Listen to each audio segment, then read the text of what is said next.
The story began with leaves falling down, cut off by a katana. Somewhere in the middle of the night, a battle unfolded. The man targeted a member of the demonic cult and attacked him, and once he was close, he dealt the fatal blow. It was the rising martial arts star, Baek Mugyul. He looked up at the top of the cliff and shouted that they had finally met. The sky demon Azura, standing at the top, looked down at him and crossed his arms, revealing all his terrifying demonic aura. And Mugyul's allies became very nervous, feeling the pressure. Mugyul smiled nervously and thought that even alone, his spirit had not weakened, as expected of the head of the demon clan who ruled an entire era. A fierce and cold face, a true legend of the demonic path.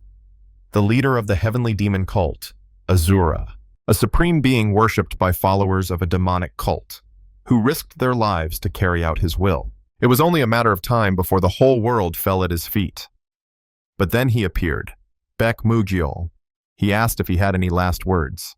Azura gritted his teeth. Then he threw his head back and laughed very loudly, spreading demonic energy everywhere, which made his opponents feel uneasy. Mugyul covered his face from the furious gusts of wind and gritted his teeth, thinking that he would be just right for the role of the victim in his heroic tales. He even felt sorry for killing him so quickly. So be it, he will play with him a little longer. He ordered him to attack and shouted that he would finish him off today. But Azura was in no hurry. His gaze became threatening, and suddenly loud words of mercy came from his lips. Mugyul froze in place, and then in shock I thought that he must have just imagined it. After all, the heavenly demon is the strongest warrior of the demonic path. He is too proud to so pitifully beg for mercy, Azura said, his voice lacking the desperation to pierce his words. Couldn't they spare him, just this once? Mugyul realized that he was using a voice amplification technique, and the heavenly demon said that he would live quietly. They won't even notice him. He'll disappear into the mountains and never show up in Genhu again, so let them spare him. Mugyul shouted in rage that this was impossible. His allies glanced nervously at each other, and he gritted his teeth, thinking that his plan to become a hero in this decisive battle had been ruined by this cowardly leader of the demonic cult. Azura called him brother and said that he needed to save face, so he would beg him for mercy using the voice amplification technique. Mugyul remained silent and his whole body trembled. Then he stepped forward, and pushing off from the ground, he rushed towards him and said that if he was afraid of losing face because of this, then he should simply die here. Azura drew his sword to respond to his attack and nervously asked him to think again. Mugyul shouted in anger that he saw how he was going to neglect his martial arts until the very end. The sky demon gritted his teeth and charged, wondering if he was going to die here. After that, they collided and attacked each other. The fight ended with one blow, and Baek Mugyul, confident of his victory, ultimately perished, while the demon stood over him. 22 years later, in a cult village located deep in the mountains, Azura was still thinking about that fight and wondering why he didn't use his strongest move. But thanks to this, he was able to maintain his current position and raise a new generation, so he doesn't care. Because of his obsession with power, his 3 sons had to fight for the throne, and in the end they all ended up in the ground. But there was another son. The only living child of a heavenly demon named Yuigang stood in his way and greeted him respectfully, asking if he was okay. The heavenly demon smiled at the sight of him and thought that his youngest son was not like that at all. He is different. He is not blinded by the future power. The heavenly demon immediately realized that he would become the strongest cult leader. He walked past him and told him not to worry, that he was fine, and then thought that one day he would surpass him and become the strongest leader. Yuigang turned to him, and then one of the cult members said he never thought a leader could be so kind. As expected, Mr. Yuigang would take his place. His interlocutor agreed with him and said that he was the son of the heavenly demon himself. Hearing their words, the main character nervously clutched the note in his hand and then headed to his chambers. He was sitting at the table and drew something with a brush on a piece of parchment, when suddenly there was a knock on the door, and he asked who was there. Who had come to see him?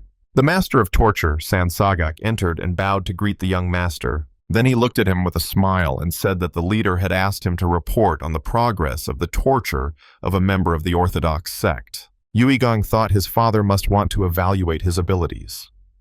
He said he was listening carefully, and Sagak reported that the criminal was tortured in an underground prison for about 3 days. On the first day, he was skinned and then soaked in salt water. On the second day, they resorted to torture with a pig, and on the third day, he lost the lower part of his body. Having finished his report, he grinned and thought that even in a demonic cult, he alone was capable of such torture. The young cult leader must be pleased with him. But contrary to his expectations, He suddenly jumped up from his chair and slammed his palms on the table, shouting that this wasn't enough. Sagak was about to apologize for going so far, but, realizing his words, he was very surprised and nervously pursed his lips, wondering if his torture had not been enough. He thought he'd say he'd gone too far. As expected, he really is the son of the heavenly demon, Azura. He bowed to him and excitedly shouted that he promised to work harder, and then left, leaving him alone. Gigi just looked at the door for a few seconds. Then he sank into a chair and sighed tiredly, nervously saying that these crazy cultists, as usual, were behaving inhumanely. He spoke of such cruel things that one cannot help but wonder whether a person is capable of such things. The young man wished he'd stop telling him this, because he needed to pull himself together. He was still in the cult and too weak to argue. He can't hesitate. He needs to get his bearings. He's still not strong enough. The boy remembered the word that had escaped his lips and said with a gloomy face that he had shouted it out without thinking. He said he was going to torture him even more? How could they do that to a simple spy? Yoon clutched the parchment in his hand and thought he couldn't believe it. They were all disgusting bastards. He looked at the note in his hand that said he was unfit to be the next leader of the cult and thought he could hardly tell his father that again. Then the guy imagined himself lounging around on the street all day, drinking alcohol, and then he grabbed his head and realized that he didn't want to be a cult leader at all. He just wanted to live a normal life, but everyone always misunderstood him. One day the girl asked him where he had been, and he replied that he had gone to the incinerator to throw out the garbage that was lying on the road. The girl then spread a rumor that he had gotten into a fight with some member of an orthodox cult, and the rumors spread further, becoming more and more distorted. It got to the point that they thought he had gotten rid of a man in the underground prison, and then the torture master was very happy. But Yui Gang was actually just going to throw out the trash. At this rate, his life here will turn into a nightmare. He should go and tell his father the truth, until he forced him to take this position. Suddenly, a man burst into the room and called out to him excitedly, and he became slightly frightened and asked what had happened. One of the 6 elders of the demonic cult, Samya Megan, who always had a smile on his face, worriedly reported that the cult leader was in critical condition. This news greatly shocked Gigi, and soon the day of the funeral arrived. Walking at the head of the funeral procession and holding a portrait of his father, he was still in shock, and then suddenly stopped, and raised a doomed gaze to the sky, wondering how everything could have turned out like this. Yesterday, he entered his father's room, and ran worriedly to his bed, asking what had happened. One of the old men standing nearby, he said that the wound he received in that battle made itself felt. Breathing heavily, the heavenly demon called out to his son and asked if it was him. He became worried and asked him not to speak, thinking that it seemed to be difficult for him to speak. His father extended his hand to him and asked him to listen carefully. From this moment on, the demonic cult is his. After that, his hand fell limply, and Yuigang called out to him in horror. In the evening, after the funeral, he came to his chambers completely exhausted, and wondered if there was really no way for him to escape this fate now. He took a few steps forward, and, hearing something suspicious, he frowned slightly and thought that it seemed they had uninvited guests. Feeling someone's presence behind him, he asked who he was. After that, he immediately turned around and the man apologized to him, and he exclaimed with displeasure that he had asked him a question. The stranger was there in an instant and hit him on the shoulders, causing him to immediately lose his balance. And gritting his teeth, he exclaimed, "Did he hit him right where it hurt? When did he have time?" The man caught him before he could fall and told him that he would have to come with him, after which he pushed off from the ground, and breaking through the ceiling with his head, found himself high above the village. Gigi gritted his teeth and thought that because of his attack he couldn't even lift a finger. He needed to call for help. At this point, the cult members finally noticed the intruder and rushed after them, ordering the man to stop. And the main character thought that this was a squad of soul revealers and yaksha persecutors. Thinking that these people would definitely help him, he called them, but suddenly he was interrupted by the voice of one of the squad leaders, who ordered the others to run after them. They must kill Yui Ganga. Hearing this, he was surprised, and someone shouted that he was promising a reward to whoever caught him. The members of the 2 squads obeyed the order and attacked them from all sides, but the stranger took out his sword and told the young cult leader that they had to leave, after which he swung his weapon several times, killing several of his pursuers. He looked very cool and brutal, and the main character thought, how did he deal with these warriors so easily? One of the sect members pounced on him from above and raised his sword over his head, wishing him death. But the man deftly grabbed the sword more comfortably and swung his hand, dealing him a fatal blow. Having got rid of him, he pounced on the next opponent, and he, despite his fear, continued to run towards him. Having dealt with him, the stranger finally broke away from them at a sufficient distance. And the leader of the evil spirit exposer squad, Yumsen Susan, shouted, "What are they doing? They can't miss Yuigang." Samyun Megan waved his hand to stop them, and the commander turned to him excitedly, saying that they would regret it if they let him go. The leader of the Yaksha pursuit squad, Pulpan Kun, agreed with him and said that they urgently needed to catch up with him. Samyun Megan said that they had to kill the Yugang, but if he died, the demonic cult would face a great disaster. The heavenly demon had devised a grand plan in which Punshun, who had kidnapped the young cult leader, had a special significance. He will deal with Yugang, and they will get rid of the body and gather all the elders. It was time for them to begin the inauguration ceremony of the 16th leader. Meanwhile, Punshun did not slow down, and skillfully jumped through the trees, moving further and further away from the village. And the main character suddenly exclaimed with displeasure that only a day had passed. Who did he think he was to do such a thing? The man said that they would soon be in Shanxi, then landed and put Yuiganga on the ground, saying that he would now remove his technique from him. He poked his fingers into his shoulders, and he, stretching his arm, thought, could he really move? After this, the man knelt before him and said that the faithful servant greeted his leader. He grew up only to protect him. His name is Punshun. Gigi frowned and thought, was he grown up for him? Does that mean his father raised him? He asked if it was Samyun Megan who led the rebellion. Punshun confirmed his words and Yuigang's face darkened. He remembered the fun times they had together as children, then how they communicated, his youth, and thought that the person who was loyal to him had ultimately betrayed him. But this didn't upset him at all. He smiled and thought that it was amazing. If he wanted to become a leader, there was no other way. This was his chance to start a new life. He cast a nervous glance at Punshun and thought, what should he do with it? He needs to send it away somehow. He pointed his finger at him and said he'd chosen the wrong man. Samyun Megan was now the cult leader, so let him go. The man with a stern gaze said that he served only the heavenly demon, Azura, and him. Let him rescind his order. Gigi noticed his stern look and thought, he's not going to kill him, right? He frowned and exclaimed in displeasure, how dare he contradict his leader? Was he mocking him? He ordered him to leave. Finally, he stopped mid-sentence when he saw Punshun approaching him with a furious look, which made him involuntarily close his eyes and cover his head with his hand. And then there was a loud slap. Yuigang fell to the ground in fear and looked up to see Punshun face-planted into a rock, and then began to bang his head against it, saying that he had to punish himself. One of the fragments fell on the young gentleman's head, and he exclaimed, did he hit himself? He asked him to stop for a second and what he was doing at this hour. He replied that he had to punish himself until his leader ordered him to stop. Gigi became worried and ordered him to stop, after which Punshun walked away from the rock, and he thought, who did his father raise anyway? He clutched his head wearily and said that first they needed to find a place to spend the night, so he suggested going down the mountain. How much money had his father left him? The man replied that he hadn't taken anything and that they would have to spend the night in the mountains that night. Yuigang was indignant and exclaimed that he said that he would help him, but he bowed his head and apologized to him. Then he looked at the huge crowd that had gathered at the noise and said that now was not the time for this. It looks like they came to greet them. The bandit leader asked them with displeasure how they dared make noise in the green forest. They shouldn't think they'd leave alive. The other bandits hiding in the trees aimed their bows at them, and the main character nervously clenched his fist, realizing that this was an elite squad of green forest bandits. Punshun was an idiot. They weren't here to greet him. He should avoid unnecessary troubles. First of all, he should sincerely apologize. But Punshun got ahead of him and furiously ordered the bandit to shut up. Does he even know who this guy is? His voice echoed through the forest, and Yuigang's face darkened. He grabbed his hand and whispered, does he even understand what he's doing? Tell him to apologize quickly.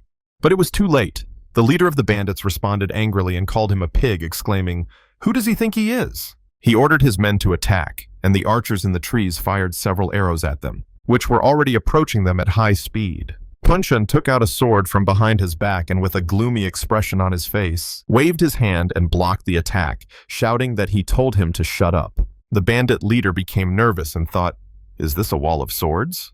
So this idiot is no ordinary man.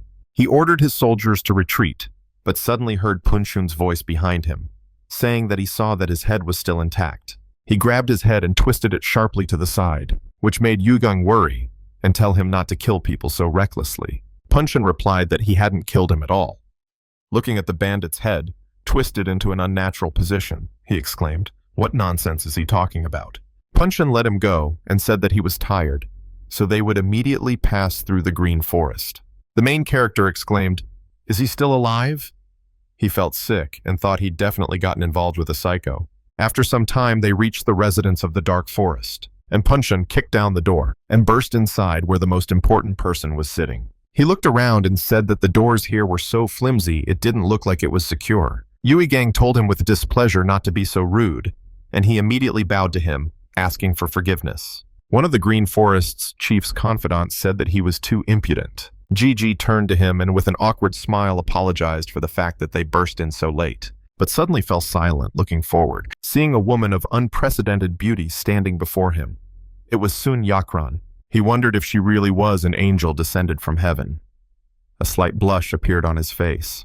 He wondered how such a fragile woman had ended up in the bandits' green forest.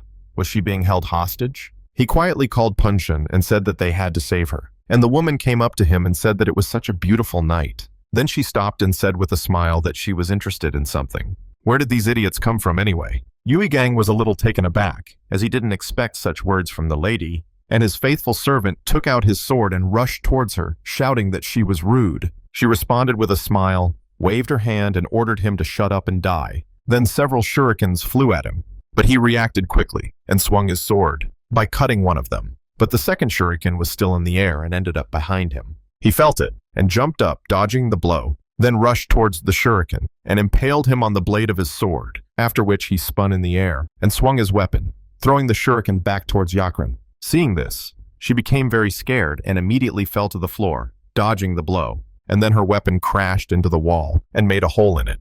She got really angry and shouted that he was an idiot, and he grabbed her by the head and said that this was enough. She laughed and asked if he really thought so. Meanwhile, the bandits of the Green Forest surrounded the young gentleman and told the man to take his hands off the young lady, otherwise they'll cut this brat's throat. Seeing this, Punchen became very worried, and she asked with a smirk, "Has he finally realized the whole situation? Maybe they could look at the contents of this boy's head together." The bandits laughed loudly, and the main character, not wanting to tolerate this, called them idiots. Then he pulled out small knives from under his sleeves and stabbed them into the backs of his attackers using the silver spirit strike technique. The men who received the blow immediately began to cough and immediately fell to their knees, and the rest of the bandits became very nervous. And together with Yuigang, they increased the distance between themselves. Landing on his super legs, Gigi took out his knives again and said that it wasn't that difficult. Punchen was very happy and said with a smile that this was to be expected from the master. He delivered an impressive blow of the silver spirit. Yuigang was very angry and angrily repeated that he had told him to apologize. Why didn't he listen? Realizing that this was an order from the leader of the demonic cult himself, Punchen fell to the floor with the woman, and they both hit their foreheads. The main character ordered him to stop, and the woman said with a smirk that they were worse than a gang of bandits.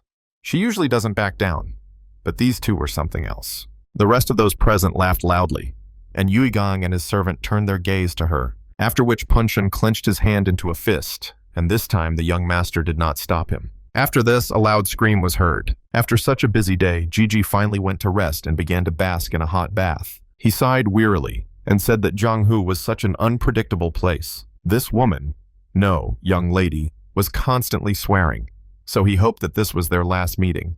It seemed to him as if he had been in hell. Having finished with the bath, he got dressed and headed to his room. Thinking that so much had happened that night, he just wanted to rest. He didn't think she would be so kind as to give him her room. As he entered, he thought that he didn't expect anything special from such a small residence. But surprisingly, everything he needed was there. His gaze fell on a beautiful painting, an aromatic candle to soothe the soul and body, after which he happily fell onto the soft bed and said that this is what happiness looks like. He spread his arms out to the sides and suddenly felt something. He looked away and saw next to him an evil young lady who was wrapped in a blanket and tied with ropes. He immediately jumped out of bed and called loudly for Punchen, who came into the room and asked if he had called him. The young gentleman pointed to the bed and asked if this was the right way to treat a young lady. He replied that the master liked her. He would do whatever his master wished. He excitedly replied that he didn't need anything. He thought she was pretty until she started swearing. She started hissing through her teeth that he had a beautiful face, and he cursed silently and thought, was she serious? He said loudly that this was enough, and then ordered him to untie the young lady. Freed from the ropes, she stretched her neck and sighed, saying that she was finally free. Gang apologized to her and introduced himself, asking her name. She told him her name and asked if he was the offspring of some noble idiot. He remained silent and spread a blanket on the floor, thinking that all she knew how to do was swear, and then said that he was tired and they needed to go to bed. She agreed with a slight blush on her face as she took off her outerwear and said that there was no point in wasting time. Noticing this, he did not let her finish and immediately ordered her to get up, exclaiming that they would sleep separately. He was too tired. She gave him a disappointed look and said he looked like a decent man. Was he impotent? Her words made him very angry, and he walked towards her. And she smiled maliciously and thought that the fish had taken the bait. She will take advantage of his carelessness and then brutally kill him. He came up behind her and reached for her belt, and she laughed triumphantly to herself. But when he grabbed her, she was very surprised, whereupon he threw her over and cried out angrily, "How dare she call him impotent?" She hit her head on the floor, and then he threw her out of the residence and told her to leave immediately. And Punchin, who was on duty outside, laughed and said that this was to be expected from the master. Still unable to sleep, Gigi came to the waterfall and settled down on one of the stones, thinking that it looked like he wouldn't be able to get any sleep. Are there only crazy people living here? And the most dangerous of them is Punchin. This idiot easily repelled all attacks. Even without much effort and tactics, this greatly surprised the main character. While he was thinking, he noticed a fish jumping out of the water and immediately reacted by throwing his knife. But he missed and waved his hand to the side in annoyance. Looking at his reflection in the water, he pointed the knife at the fish again. And looking at her corpse, I thought that if Punchin remained in Jianghu with such abilities, then, without a doubt, a terrible death awaited him. The one who could kill him at any moment is Punchin. Even the cult members want him dead. His father bowed Jianghu to his feet and taught him the art of the silver spirit. He clenched his fist in anger and stared at his reflection. But suddenly he saw a tree there, behind which an unknown person was hiding. He immediately turned around, and the man hid behind the bushes, and he thought that he had simply disappeared. He approached the shore, and hearing the wind behind him, he took out a knife and realized that he was approaching. Seeing a man coming out of the shadows made him even more nervous, but it turned out to be Punchin. He said it was already getting cold and invited him inside, and Yui Gong fell to the ground with relief and asked, "So it was him?" His hands were shaking, and he wondered why he was so scared. He asked him to sit down next to him, and he replied that with his permission, he would remain standing. Then he asked him to sit down again and said that he needed to ask him something. Then Punchin looked at him, and finally sat down silently next to the main character. Yui Gong said his father never allowed him to learn basic palm-striking techniques. The only martial art he knew was the silver spirit strike. But he still appointed him the leader of the demonic cult. What was the point? What was his father planning? His servant replied that the silver spirit strike was an inherited technique that possessed enormous internal power. He said that with this he would not be able to subjugate Jianghu, let alone the demonic cult. Why did his father only allow him to learn the silver spirit strike? Let him answer his question. Punchin looked down and replied that it was because he was destined to become the greatest martial artist. Gigi suddenly stood up and waved his hand, exclaiming, "What nonsense! Does he really think that with his current strength he can become the strongest in Jianghu?" Punchin replied that what he was looking for wasn't found in the demonic cult. The time hadn't come yet, so that was all he could tell him. The young gentleman gritted his teeth and said that he was an idiot, and the man asked him to go inside and rest. In the morning, they would have to go deeper into the green forest. He asked what he was talking about. Why would he go there? He replied that it was in order to conquer the world. Yu Gong lost all patience at these words and attacked him with his fists, exclaiming what kind of nonsense he was talking. But as soon as he struck, his body began to tremble, and he felt a lot of pain, and then he thought it was nonsense. He didn't even want to be the leader of a demonic cult, let alone conquer the world. Did anyone even ask his opinion? But the servant immediately came closer to the main character and said that he would be with him until Yoon became the greatest master. The guy was simply shocked by such a statement. Morning came and they set off on their journey in a cart. Sitting inside, the GG thought that, given that they were now going to the main base of the Green Forest, his wishes were clearly not of interest to them. Yakran, who was sitting opposite, said she had one question. Why did they take her with them? Looking at her battered face, he thought that it seemed like Punchin had dragged her here by force. When he didn't answer, she started to get angry and asked him to at least say something already. But he crossed his arms over his chest and remained silent, and she exclaimed, "These bastards coveted their treasures, and now they also want her body? Let him first grow to the level of the leader of a demonic cult, and then sit at the same table with her." Her words began to irritate him. and she exclaimed that if he were the head successor, she would have considered it. But not with him, no way. So let him stay where he is. Unwilling to tolerate this any longer, Yuigang looked out the window and called out to Punshun with displeasure, who asked what had happened. He shouted that he couldn't take it anymore. They had to leave her right there. The carriage stopped immediately, and the man looked inside, and Yakran twirled her finger at her temple and exclaimed, "Does he think that if they take her with them, she'll immediately marry him? Is he completely stupid?" She immediately fell silent, feeling Punshun's hand squeeze her neck, and the other grabbed her head, after which a loud crunch was heard. Gigi looked at her twisted head in shock, and his servant said that she would not make another sound. The guy angrily replied that that wasn't the point. Was he forcing her on him now or what? He wondered if he was really going to bang his head on the ground again. What an annoying brat he is. Let him not expect mercy this time. But when he saw that he was not apologizing, he asked what he was worth. Would he really not bow? Punshun bowed his head and apologized for his insolence, and then said that he had decided that from today on, he would become his teacher. Yuigang remembered their conversation yesterday, and in shock I thought, is this because of yesterday? After this, his new teacher sat down and took the reins, forcing the horses to continue on their way, and the main character thought that he was a scoundrel. He glanced at Yakran and wondered if he even planned to put her head back in place. She looked so much like a ghost. 2 days later, they arrived at the Flower Moon Pavilion and went into one of the restaurants. Taking his seat, Yuigang thought with a grim expression that he was so tired.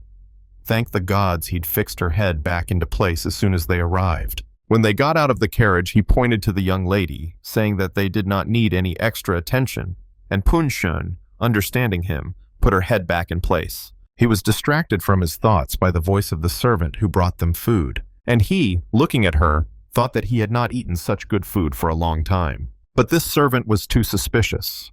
The man smiled nervously and wished them bon appetit, and the main character decided not to dwell on his behavior, and convinced himself it was just his imagination. That's how his surroundings affected him. He decided to start eating quickly and smiled. But suddenly Punshun grabbed the man by the hand, and with a gloomy expression asked how long he had been working there. The servant nervously replied that it had been 3 years already, and he asked if he was always this nervous when serving food. The man swallowed nervously and decided to remain silent, and Yuigang put his chopsticks down on the table with displeasure and asked why he was doing this to him. He hadn't done anything.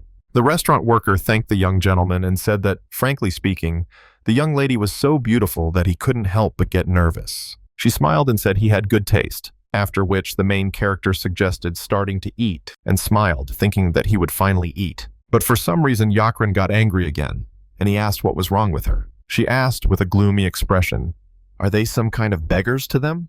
But he didn't understand what she meant, and she flipped the table over in a rage, exclaiming that the others had been brought 7 dumplings, but they had only been brought 6. All the food scattered, the plate fell on Yuigang's head, and dumplings on Punshun's head. The young master, unable to enjoy the meal, broke his chopsticks in anger and uttered Punshun's name. He immediately stood up and stretched out his hands to the head of Yakran, who was yelling at the owner to close his stupid establishment. She would kill him. After that, there was a crunching sound, and Gigi headed towards the exit of the cafe, and Punshun, taking the young lady by the arm, apologized to him, while she at that time exclaimed that she was going to kill everyone here.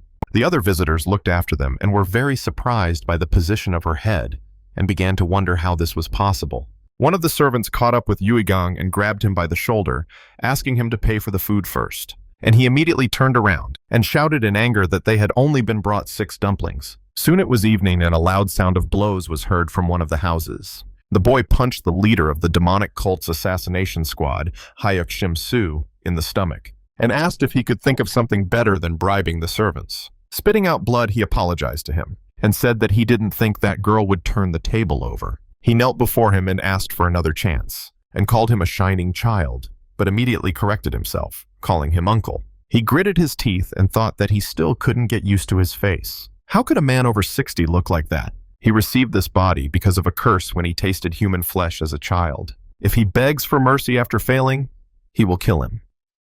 With this thought in mind, he said that this time everything will work out, and his uncle headed for the exit, saying that he was giving him one last chance, since they were related.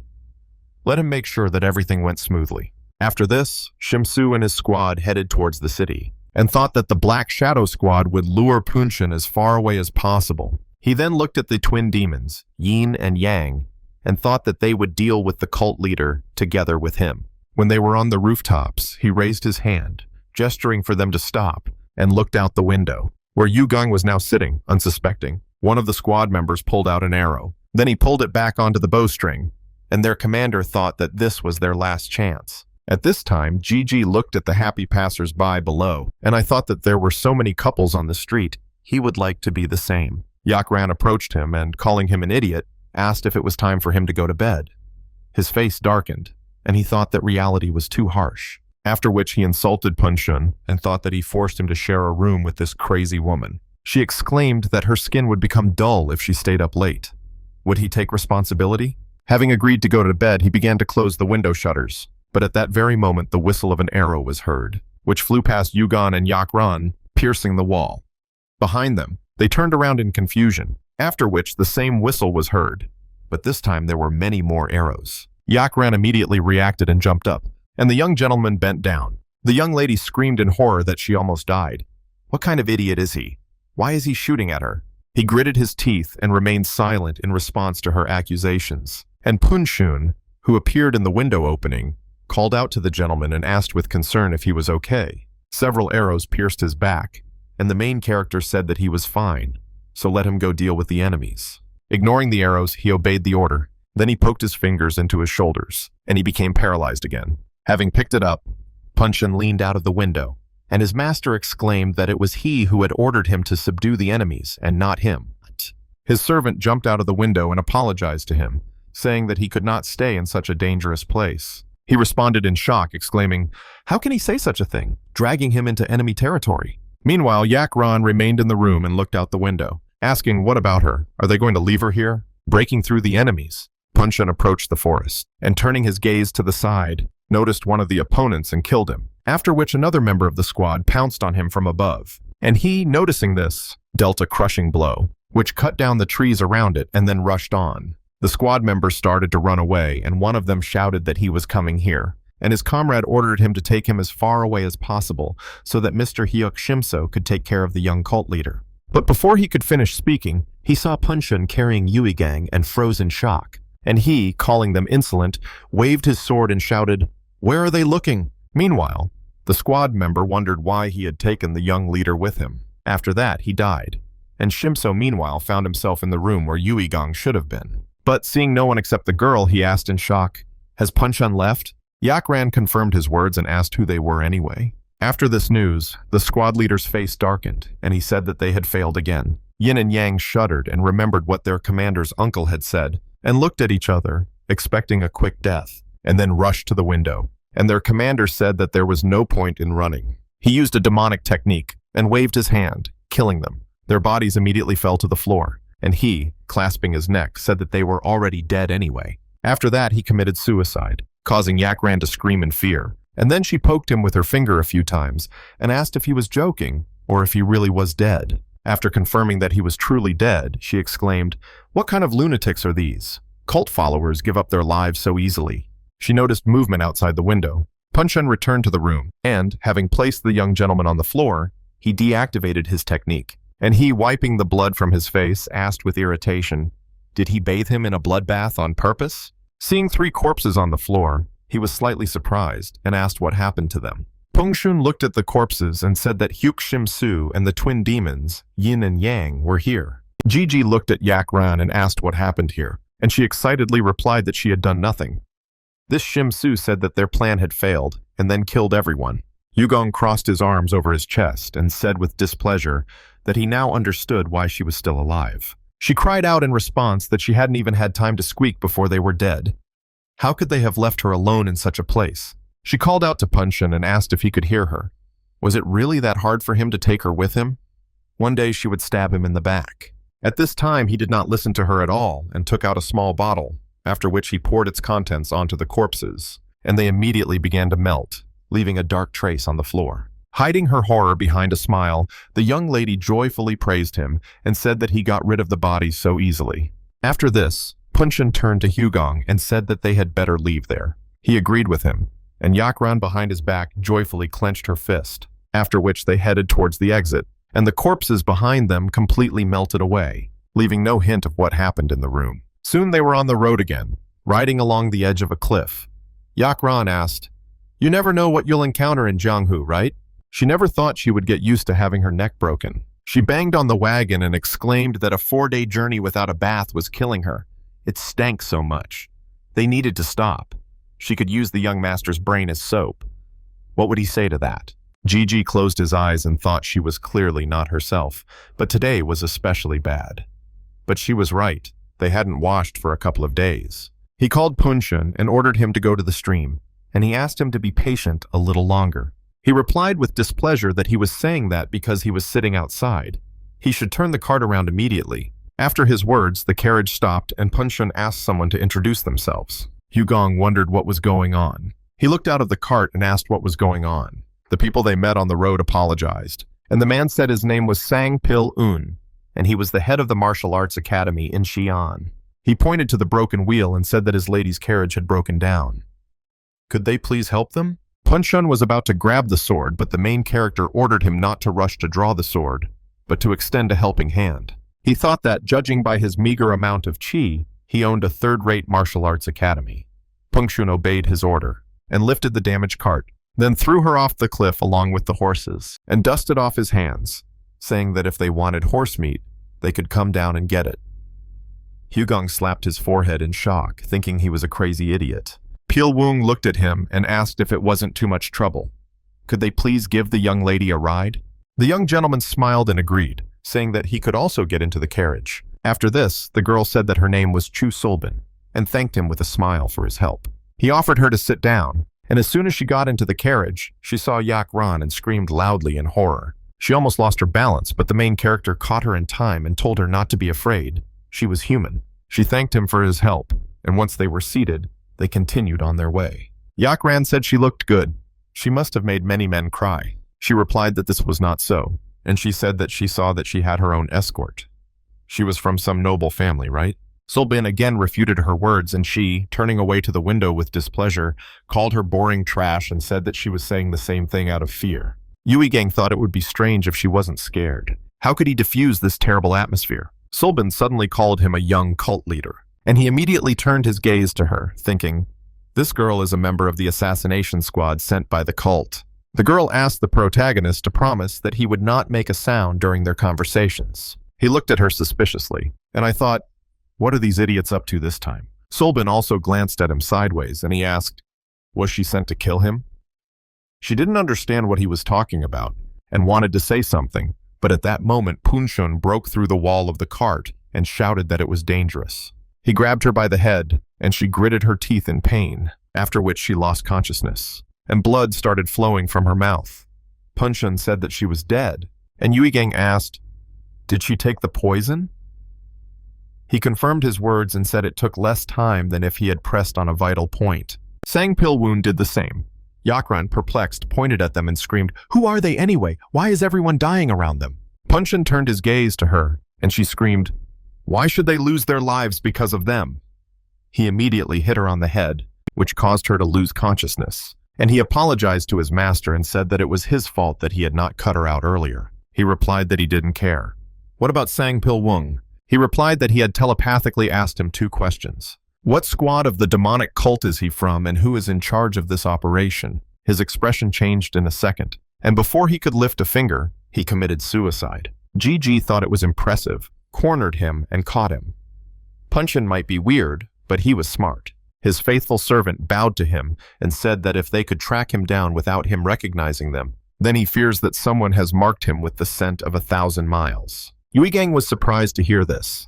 The scent of 1,000 miles is a scent that only those who have mastered the divine art of tracking can sense. Traces of the scent of 1,000 miles disappear after it is applied, so the marked person doesn't notice anything. It's an unrivaled tracking method. He said that made sense and asked if there was a way to remove the mark. He replied that they could burn it away with the heat of the blazing sun, but it might cause him a lot of pain for a moment. He replied that everything was fine, he could handle it, so let him begin. He asked him to sit down and cross his legs, then raised his hand to his head and said that he was beginning. Feeling the flow of energy, he immediately opened his eyes, and then a sharp pain pierced his body, causing him to scream loudly. His eyes rolled back so much that even the pupils were no longer visible. A bright light burst out from the windows of the carriage, and when everything became quiet, smoke began to come out of the young master's body. He took a deep breath and thought he would never do this again. Thank the gods it only lasted a moment. But contrary to his expectations, Punshin raised his hand to his head again, and a sharp pain pierced his body, and he screamed that he said he would do it quickly. He replied with a smile that it would only take 15 minutes. Almost dying from such excruciating pain, Yuigung looked at his smile and thought, "What kind of idiot is this? He enjoys it, right? He's a real sadist." Meanwhile, the shining child found 2 corpses and asked, "What's the matter?" The scent of 1,000 miles has disappeared. He clenched his fists in rage and said that as soon as he saw them, they would become corpses. The cult leader's orders were wrong from the start. He should have just killed that boy. And all he had to do was ensure Du Yuigong's freedom. He smashed a stone with his foot in rage and exclaimed, "Since when did the demonic cult become so kind-hearted? But he can't do anything about it once the order has been given." He called for help from Pen, who immediately appeared behind him, after which he poured the liquid from the bottle onto his hand and said that he had marked himself with the scent of 1,000 miles. He will personally pursue the young cult leader. Let him go to the Shangxi branch. We'll report the situation and call for reinforcements. Once he's finished, let him return to the cult. Assistant Pen looked up at him and, realizing what this meant, wanted to object. But the shining child ordered him not to argue. When the time came, he would depart for the afterlife with Pengxian.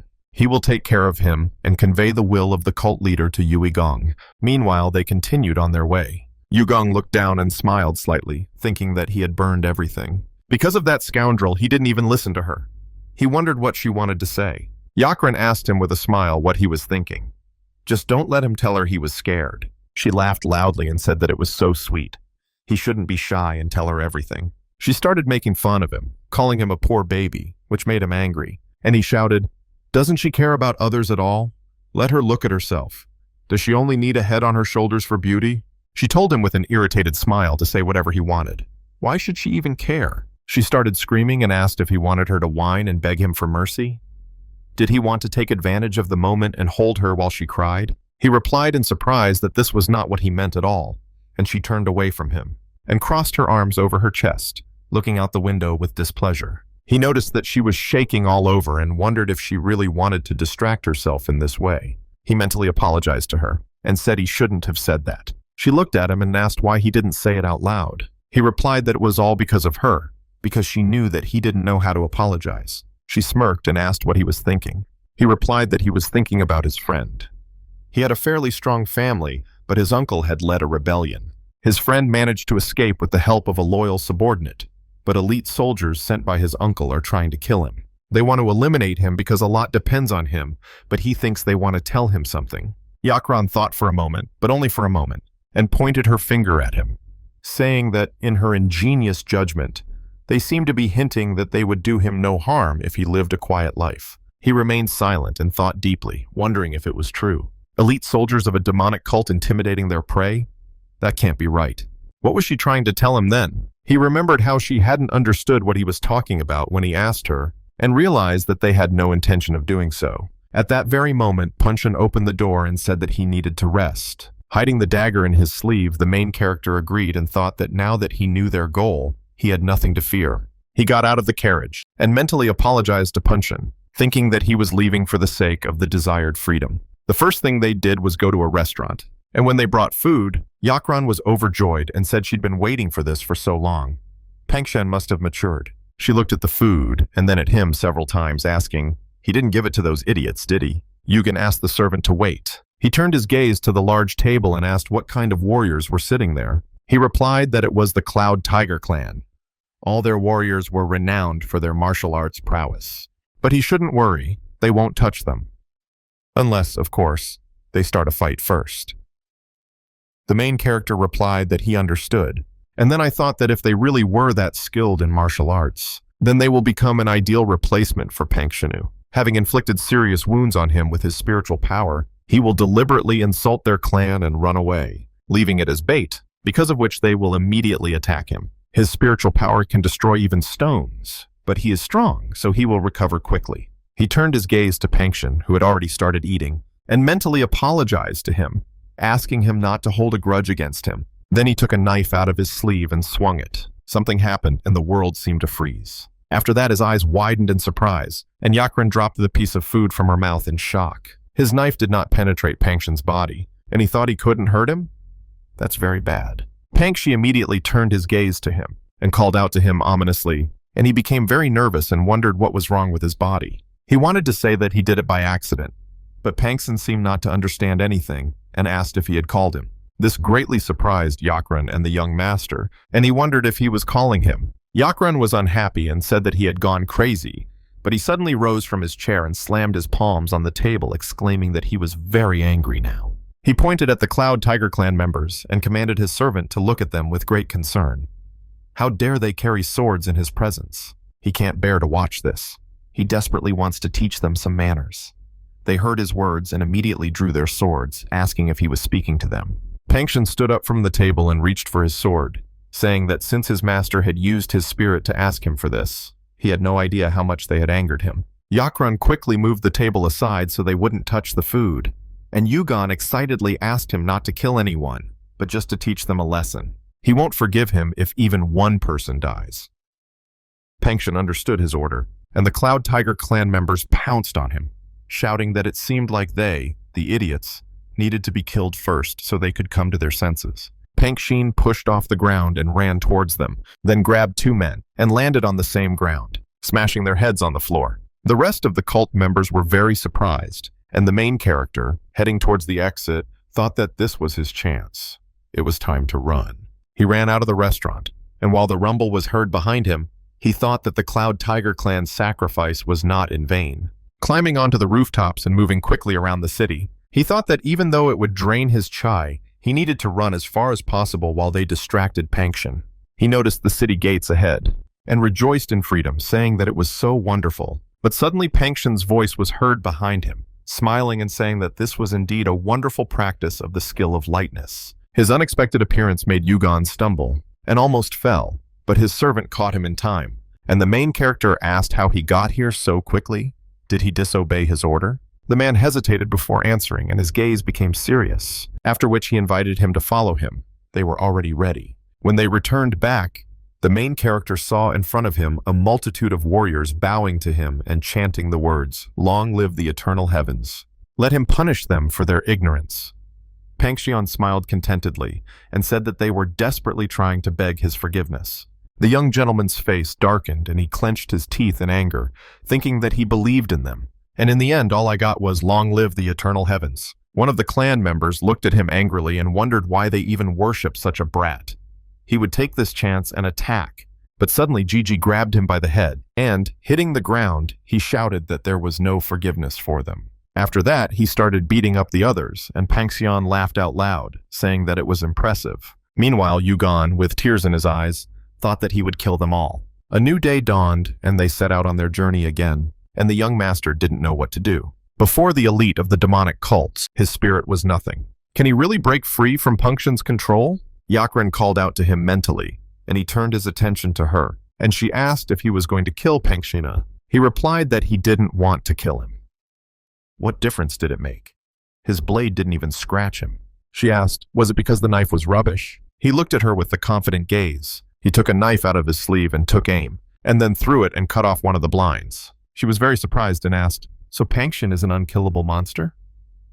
Keeping such an idiot around is incredible. He frowned and asked what she meant. She chuckled and asked, "He wants to run away from him, right? She can lend him a helping hand." He asked suspiciously how she planned to help him. She replied that she had a very interesting toy. She showed him the pill and asked with a sly smile what he thought about it. "Doesn't he want to play?" He frowned and said she looked suspicious. What was that? She giggled and replied that this pill was capable of turning all your insides out. He can expect severe diarrhea within 15 minutes of taking it. He pointed at himself in shock and asked if she was offering him to eat this. She replied that it would be an amazing sight, but this pill was for her. Let him listen to her carefully, and he must convey these words to Pangshin after she takes the pill. He should say that she might run away under the pretext of going to the toilet, so let him be sure to keep an eye on her at all times.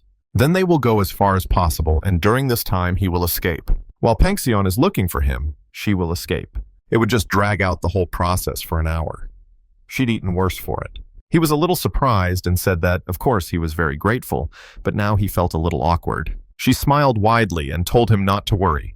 They would show this Pangshenu what they were capable of. He agreed to her proposal and thanked her with a smile, and she said that since he was happy, the drinks were on him. As soon as she swallowed the pill, she let out a loud scream, and covered in cold sweat, she grabbed her stomach and called Pangshin, saying that everything inside her was burning, to let him stop the carriage. He found it suspicious, and stopped, which made them both very happy. But then nothing happened, and they felt an oppressive atmosphere. After a few seconds of silence, Pangshin made the horses move, and asked with displeasure, did she really think that he would fall for this? They both froze in shock, and the main character shouted that she was really ill.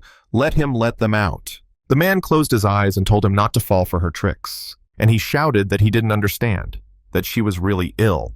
He had to let them out immediately. That was an order. He started banging on the carriage and calling him an idiot, asking to whom he is telling all this, let him release them immediately. But Pangshi did not stop and did not answer. After which Yakran, all in sweat, with a gloomy expression on her face and tears in her eyes, looked at Yudong, and he looked at her with horror. Then he turned away and clenched his teeth, as if to say that he could do nothing about it. She got very angry and, spraying saliva, yelled that he was an idiot and should come to her immediately. Finally, the pill in her stomach completely dissolved, and she screamed loudly. And Pangshin, hearing suspicious sounds, immediately stopped and looked into the carriage. Seeing what was happening there, he grabbed his master and ran with him towards the forest, while from all the windows and doors of the carriage, along with women's screams, a stench came.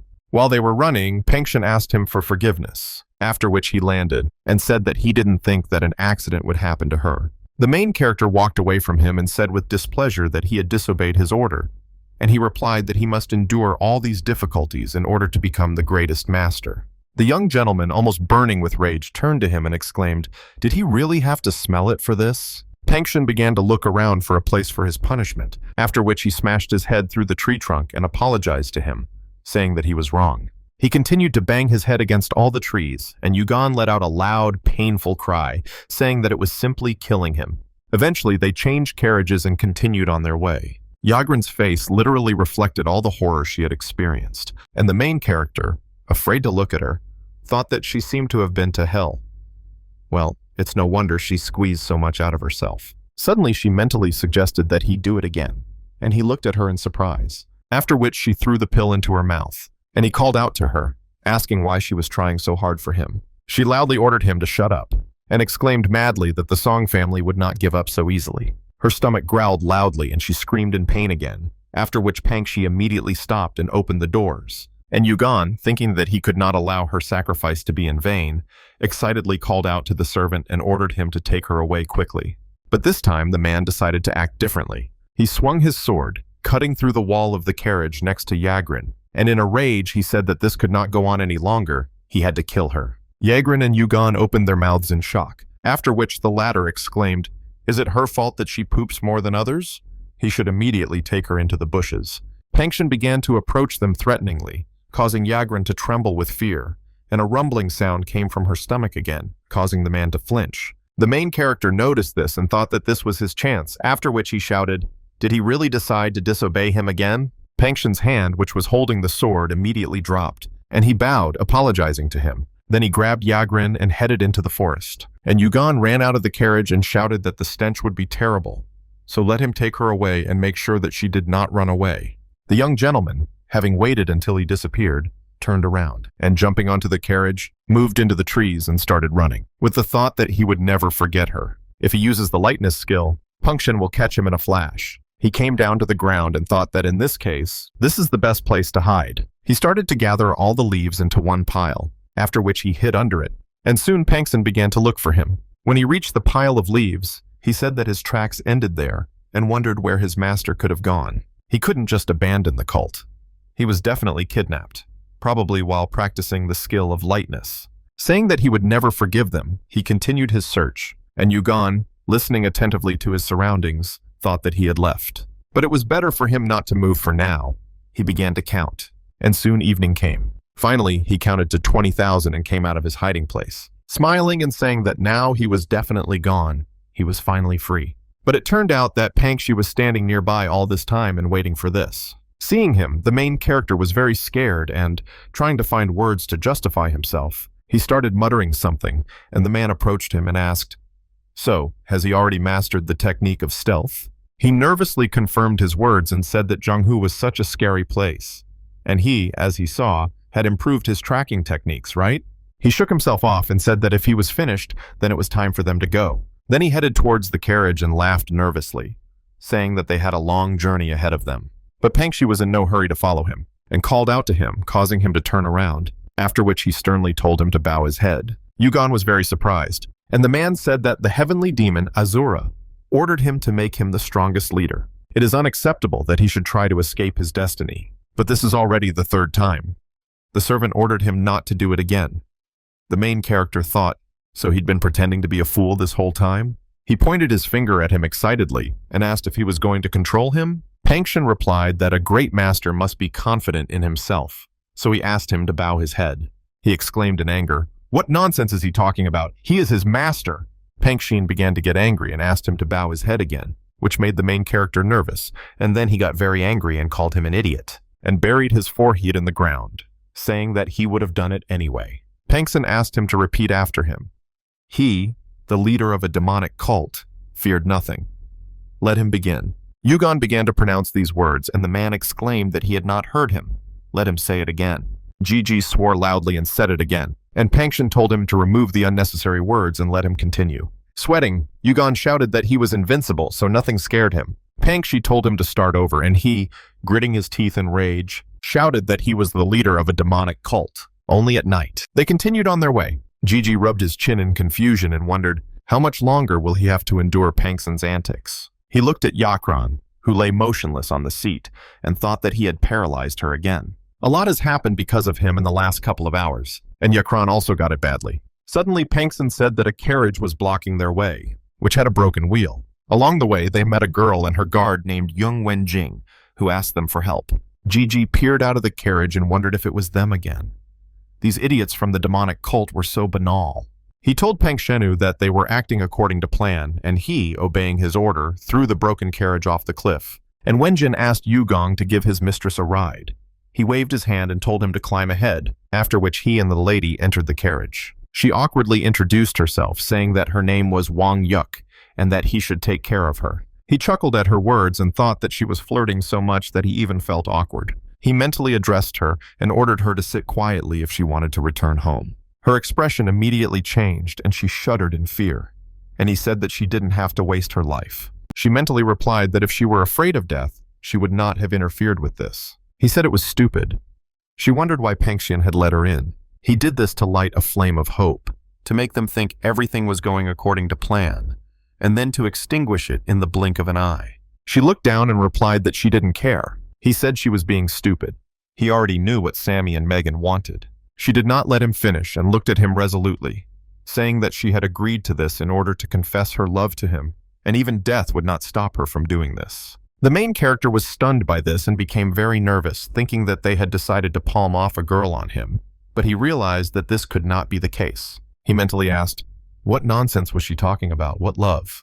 Did he make her say that? His words offended her, and she jumped up from her seat, screaming loudly, how dare he call her love nonsense? He's just an idiot. The young gentleman had no idea what was going on, and, beginning to suspect that she might not be connected to the cult at all, asked who she was. She didn't answer and slapped him, shouting how dare he look down on her feelings. Ugam was very surprised by her action, and at first did not even understand what had happened. And Yakran, who had been watching them all this time, laughed and called him a loser. The horses reared at the sudden stop, and Panshin, grabbing the mistress's guard by the throat, looked into the carriage and worriedly asked what was going on. The main character became worried and thought that this was all a misunderstanding. He couldn't kill her. He replied that everything was fine and that he should forget about it. But Panshin, noticing the red mark from the blow on his cheek, I couldn't just leave it all, and said that he was too generous. How dare she touch his noble body? He climbed into the carriage menacingly, and looking at the lady with a gloomy expression on his face, said that even her death would not atone for this act. Yuk clenched her teeth and became very nervous. Then she waved her hand and threw something at him, shouting that he was a scoundrel. But he covered himself with the body of her guard. She angrily added that he was a disgusting idiot. After that, she rushed at him, wishing him death. But as soon as her foot landed, Panshin noticed this and kicked the floor, causing her to immediately lose her balance, and became very nervous, thinking that as soon as she put her foot down, he lifted the floor of the carriage. He immediately grabbed her by the neck and pinned her to the floor. A loud wheeze came out of her mouth, and then he reached for the sword behind his back. Yukan noticed this and became worried. At the moment when he had already swung his sword, he ordered him to stop, and the blade stopped a few centimeters from her head. He asked him not to kill her. It was just a misunderstanding. He just made a bad joke on her, so he should put his sword away. Panshin looked angrily at Yuk. Then he put the sword back into its sheath and bowed to his master, saying that he would do as he wished. He smiled and praised him, ordering him to return, while Yuk grabbed her neck. Panshin got out of the carriage and was about to take his seat, which made the main character sigh with relief. But suddenly he stopped, remembering something, and turned back. Helping the lady to get up, the young gentleman asked if he had forgotten something. Panshin silently grabbed the girl by the head and neck, and Yukin, realizing what he was about to do, ordered him to stop. But it was already too late. A loud crunch was heard from the carriage, and the girl screamed. They continued on their way, and Yuk, with tears in her eyes, tried to put her neck back in place, but nothing worked. Yakran, who was watching her attempts, said with a grin that it was useless. Panshin was a master at this. Yuk immediately turned to them and asked who they were anyway. Yakran replied that she didn't know, then reached into her inside pocket and said that she knew how to put her head back in place. She handed her 2 pills with a sly grin and told her to take them. The effect would be instant. Gigi immediately snatched them up and exclaimed, "Is she really going to break their carriage again?" She sighed in displeasure, and Yuk felt awkward. Then she turned to the window and cried loudly. Panshin furiously ordered her to stop crying. If she cried even one more time, he would kill her. She shuddered with fear. Then she turned her body toward the window, and Yakran told her not to take everything to heart. If she listened to him, he would return her head to its place. She smiled and said she'd been through this many times herself. She called her little sister and asked, "It must be really hard for her, right?" Realizing that she was in the same situation, Yuk burst into tears and clung to her, and she asked where they were going. She replied, "To Mount Odi." Yakran said it was a coincidence, since they were also going there. Looking at them, Yugan thought that he would never understand women, and then said that he would talk to Panshin, so that he would take her with him. Yuk ignored him and hugged Yakran, saying it was a relief that her little sister was here too. She was so excited, as this was the first time she'd encountered anything like this. She noticed that she didn't react to this in any way and looked at her with concern, after which Yakran irritably called her older sister and suggested that they sit separately. She was only 21 years old. Seeing such a reaction, Yuk became very scared and started crying again. And Panshin, unable to bear it, hit the carriage with his elbow several times in rage and shouted that he had told them to shut up. He would definitely finish off this girl. He turned to his master and asked him for permission to kill her, and Yakran told her older sister that she was not alone here. She continued to cry, and Yugan looked at the ceiling and said that it was such a mess. The next morning they arrived at the mountain and stopped near the forest to continue on foot. They asked if this was the mountain. His servant confirmed his words, and Yuk said that her life was now in their hands. Yakran asked, "Is this the end of her journey, right? They don't have to say goodbye." Yuk turned away from her and said that she did not want to answer her, and she got very angry and, calling her a stupid girl, told her to keep her secrets to herself. The young gentleman wearily touched his head and with a sigh ordered Panshin to return her neck to its place, after which he bowed slightly to him, approached Yuk, and she smiled and thought that she would finally leave here. But at that very moment, warriors jumped out of the forest and surrounded them on all sides. One of them licked his blade and asked what they were doing on this mountain. The scenery was so beautiful. Panshin took a step to the side and turned around, and the man, seeing the girl with a broken neck, froze in place and thought that he seemed to have shit his pants. Another warrior turned to his comrade and said that this girl was strange. He replied that there was another one, and Yakran, realizing they were talking about her, immediately approached Eigen and asked who they were. He thought they were in the Green Forest. If even she didn't know, how could he know? That meant they weren't from here. He turned to Panshin and ordered him to get rid of them, and he obeyed his order and bowed, which made the warriors laugh, and they said that it seemed that formality was in fashion in their day. Does he imagine himself as the leader of a demonic cult or something? Their words angered Egan, after which he called out to his servant and asked how long he would stand there. At this time, he looked around carefully, as if he noticed something, and the main character became worried. After this, a group of people in white clothes came out of the forest, And the chief of them, calling his enemies the Black Dragon Squad, shouted, "Weren't their targets the bandits from the Green Forest? Let them not dare attack ordinary people." They confirmed his words and said they were currently working overtime. Egan thought that the Black Dragon Squad was among the top 5. Those guys in white clothes looked stern. Why make such a fuss when they are right in the thick of things? 2 groups of warriors pointed their swords at each other, after which both sides rushed to the attack, and they met with blades. Panshin turned to his master and said it was a good opportunity for observation and practice. It seemed there was some trouble in the Green Forest. He replied that he was right. Such a noise certainly wouldn't have happened on Mount Wutai. Akron, who had been watching the fight, exclaimed, "Is he serious? Let him hit him harder." Yuk approached Panshin and asked when he was going to put her neck back in place. He got angry at her and shouted, "Can't she see that he is now talking to his master?" She shuddered with fear and tears in her eyes. She stepped aside, apologizing to him, and then cursed. He asked what she just said. She replied that she didn't say anything, but he didn't believe her and said that she had definitely sworn. She looked away and replied that it hadn't happened. It was true.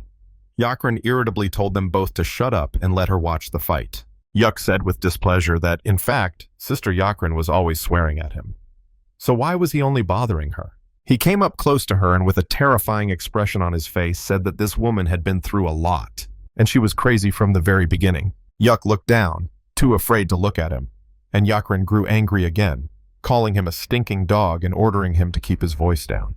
There were too many handsome men here. One of the warriors in white clothes, hearing her words, shuddered in surprise, and the main character meanwhile stood between his servant and the girl, ordering him to stop immediately. He ignored him and with a gloomy expression told Yuk to admit what she said, and Yakran exclaimed that she asked them to be quieter. It was distracting her. Yuk couldn't take it anymore, and with tears in her eyes she screamed that she admitted she'd cursed. Did he feel calmer now? He laughed out loud and said he knew it, then pointed his finger at her and told the gentleman he was right. He burst into even louder laughter. Yuk began to cry. Meanwhile, Yakran was telling the warriors how and where to hit whom. Finding himself in the middle of this madhouse, Yugon looked at the sky and said that it was such a mess here. He noticed that Yakran had become somewhat quiet, and she saw a whistle on the ground and reached for it, asking if someone had dropped it. After waiting for the support of the warriors, she blew her whistle and joyfully told them all to die. The whistle echoed throughout the forest, and the man, hearing the signal, came down from the tree to the house and went inside, telling the Black Dragon Squad leader that they had cleared out everyone except the Green Forest bandits. A man stood inside the house among the corpses, ordered him to call people. They will go to the Green Forest bandits. Hearing the whistle, the squad member who was currently fighting, he turned around in shock and exclaimed, "What the hell is she doing?" His comrades said that since she whistled, they needed to hurry. Yugon found this suspicious and wondered if there were more people from their squad somewhere. In that case, they need to leave before it's too late. Noticing the chaos unfolding behind him, he became angry, and turning to Panshin, ordered him to let Yuk go, let her finally leave. He immediately returned her neck to its place, and she rejoiced at her freedom, after which she began to mentally insult Panshin and hope that they would never meet again. She bowed to him and thanked him with a smile, but he said that she should not do that. She looked at him with a surprised and confused expression, after which he poked her in the sides with his fingers, and she screamed, and the young gentleman shouted that he was an idiot. Why did he put her on all fours? Yakran burst into tears of laughter at the sight, and he answered the gentleman that it was her own fault. To call him names is to call the gentleman names too. He angrily asked if he wanted to ask his permission. He thought he was calling him his master, but he wasn't listening at all. Panshin suggested that they climb the mountains. The sun would set soon. Yugon agreed and headed towards the mountain, asking irritably when he had ever listened to him. Let him do what he wanted. Panshin bowed and thanked him for his immense mercy, after which they set off on their journey. And Yakran, in parting, wished the warriors good luck and ran after them. They all looked after them in shock, wondering who it was. Some time passed, and soon they were already on the path leading to a huge palace. Looking at the building in the distance, Gigi thought that they were right in front of the headquarters of these bandits. He noticed that Panshin had stopped and mentally asked what was going on. He replied that he was trying to count his enemies. Using his techniques, he saw that along the path, there were many warriors of the Black Dragon Squad, among whom was their leader. After that, he reported that there were about 500 of them. And Yugon cursed and said with a smile that it seemed like there was nothing they could do about it. At this rate, they wouldn't get inside. Panshin said that he could simply destroy the entire detachment, but he was afraid that it would suffer if they moved together. He irritably replied that he would wait for him here then, but first they need to hide. After his words, Panshin immediately began to dig the ground, and Yugon, coming closer, asked in bewilderment why he was doing this. The man looked at him with a smile and said that he himself had recently hidden in the ground to learn the art of stealth. It was time to use this technique. The young gentleman's face darkened, and he asked if he was really going to bury him in these mountains. Yakran called out to him with displeasure and asked why he had frozen. Had he decided to pray? Let him get out of the way and let her pass. But as soon as she walked around him and saw what Panshin was doing, she froze in place, and he cast a menacing glance at her. She screamed loudly in fear and ran into the forest, saying that she did not want to be buried alive. But Panshin immediately reacted and ran after her, then grabbed her by the neck, throwing her to the ground. He grabbed her, jumped up, and threw her into the hole, telling her to silently climb inside.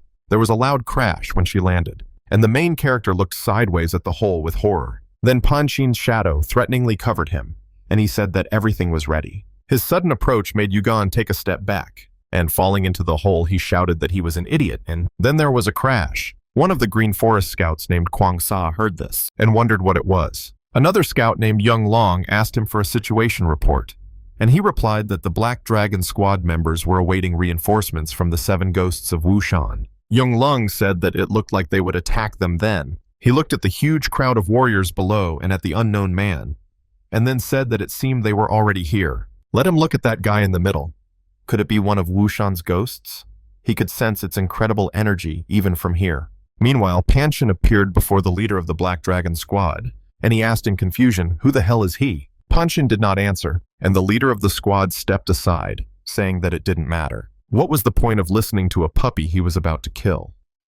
He ordered his men to get rid of him, and they immediately rushed towards him in a crowd to carry out the order. And the leader of the squad sighed with displeasure and said that they were just wasting their time. But his warriors were immediately defeated at the hands of a stranger, and he turned around in surprise, watching the corpses of his warriors fall around the man. After this, the rest of the squad members rushed at Panshin in rage, and he grabbed someone's hand and waved it, splashing blood into the eyes of the warrior running towards him. He swore loudly and was blinded for a few moments, then wiped away the blood and asked if he really thought this dirty trick would work.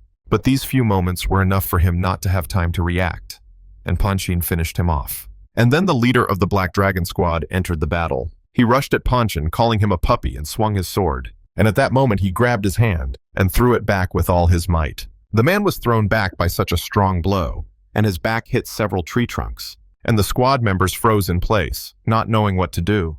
One of them exclaimed, "How could he break their leader?" They decided to defeat the stranger with numbers and attacked him from all sides. And he prepared for the blow and swung his sword, raising a powerful wave of energy, which destroyed everything around. The scouts were horrified by such a sight, and Kwanzaa said that it was impossible.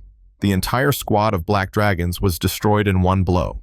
At the foot of the cliff, the corpses of warriors were piled up, and on the ground from Panshin's blow, a huge depression was formed. Seeing this, Kwanzaa said that the 7 ghosts of Wushan were incapable of such a thing. "Who is he?" His comrade exclaimed that now was not the time to relax, and that he needed to quickly inform the command. The 2 of them ran to their base, and the beaming child, watching them from the tree, became nervous, and thought that it would not be difficult for him to cut off the head of the leader of the Black Dragon squad. But the fact that he had destroyed 100 soldiers and killed the squad leader in 10 seconds frightened him. This was to be expected from a disciple of the heavenly demon, since his teacher had subjugated Zhang Hu. Could he handle it? He laughed nervously at the thought, and the scouts returned to the Green Forest headquarters. Kwanzaa reported to the master that the Black Dragon squad would soon be destroyed. The man laughed and said it was a pity.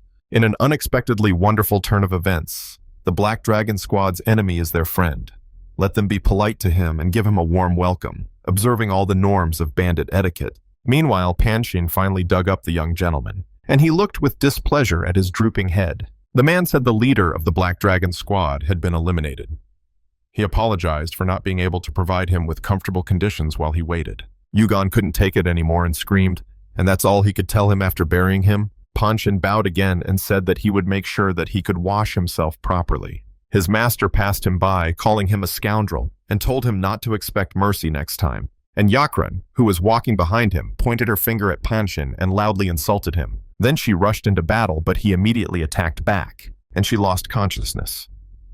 He noticed that someone was coming and warned the gentleman about it, after which the Green Forest scouts came out to them. And Quan Sa, introducing himself to them, greeted them and said that they had come by order of the chief of the scouts of the Green Forest. They looked at the girl and thought, "Is this a corpse?" He became nervous and asked with a smile, "Were they the ones who destroyed the Black Dragon's squad?" Yugon narrowed his eyes, looking at them suspiciously, and his servant became furious and said that he had to gouge out their eyes. Gigi asked if this was really happening again. He replied that he was the greatest master and had to be perfect.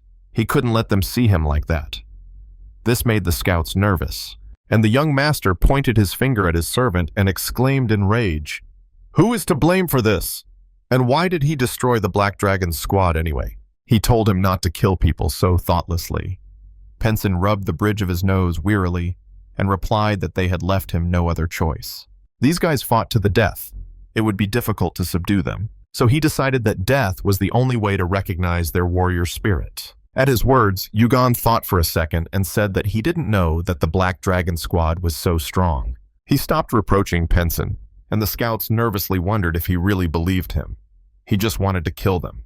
After that, Penson called out to them in a displeased tone, which made them even more nervous, and then ordered them to look down at the floor and take him to the leader of the garbage bandits. Kwangsa excitedly agreed and mentally told the leader that things were bad. After that, they brought them to the reconnaissance base, and there they were met by a cheerful man who asked Penson, "So it was he who destroyed the Black Dragon squad?" He went down to them and asked if he had any requests. He would try to take them into account. Penson ordered him to kneel down, and the bandit leader, gritting his teeth in irritation, asked if he had heard wrong. Penson didn't let him finish and loudly ordered him to move, to lower his eyes to the floor, and to kneel. Did he even know who was standing behind him? This greatly angered the bandit leader, and he asked how he could be so brazen in the Green Forest. Was he tired of living?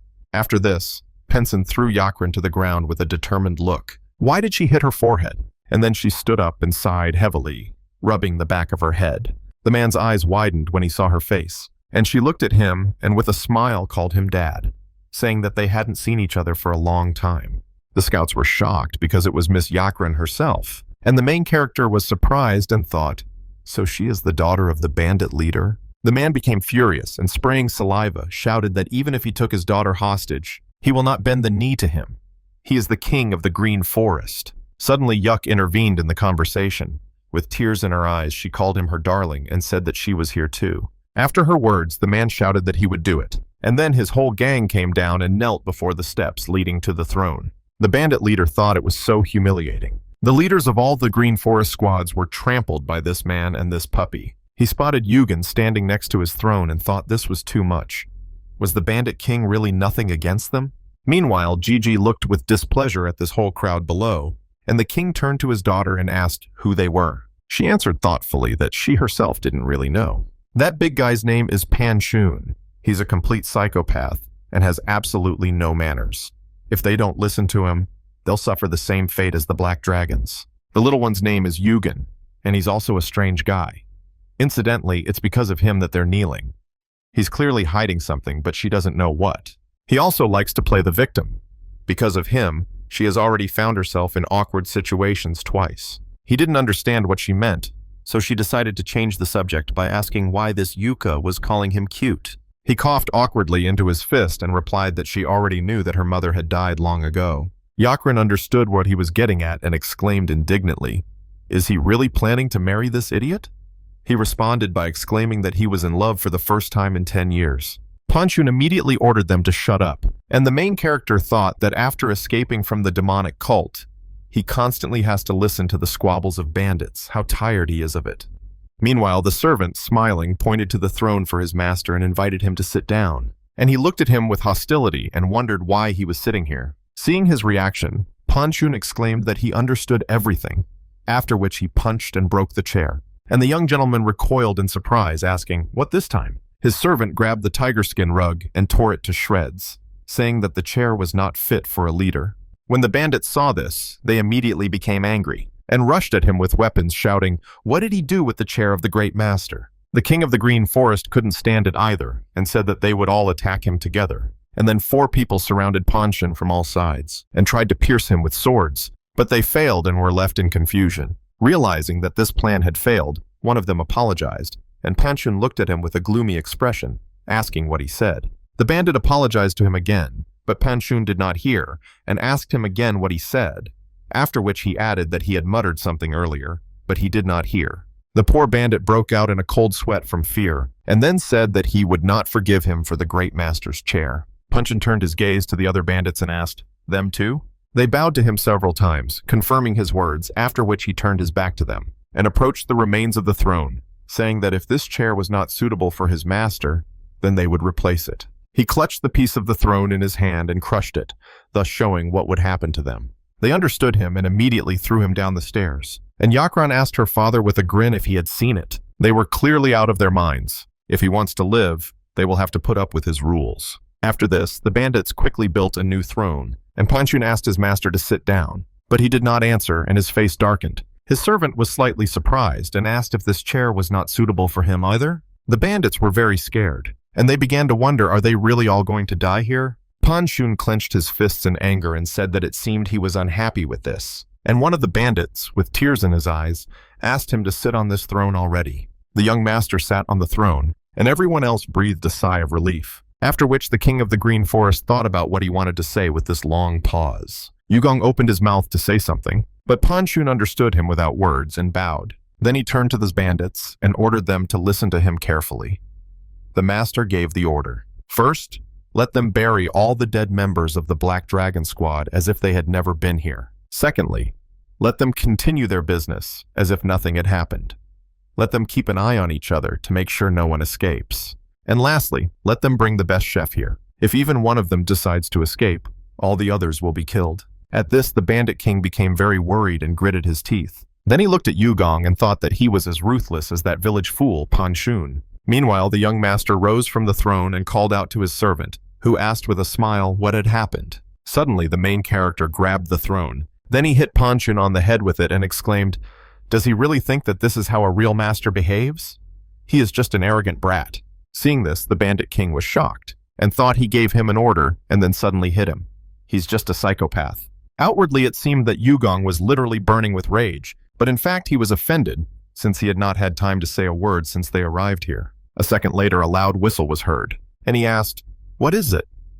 His servant immediately stood up and became alert. And then a squad of black dragons entered the base, coming as reinforcements. But seeing only bandits here, the leader of the squad became nervous and asked where the rest were. The king of the Green Forest waved his hand in anger, ordering his subordinates to kill them, which caused the commander of the Black Dragon Squad to scream loudly in horror. And then the sounds of battle were heard. Finally, it was time for dinner, where in a village near the mountain, 4 men sat at one table, who had previously fought with the Black Dragon Squad and discussed recent events. Murumun said he'd like to deal with that guy with the scar over his eye, but right now he's more interested in the 5 they fought. They're an interesting team. His friend from the Pink Clan in Hebei, Ping Onrock, laughed and said that there was a girl who even walked on all 4s, and another beauty who was constantly cursing. Jagal Samian added that there was also a country bumpkin and a guy with aristocratic manners.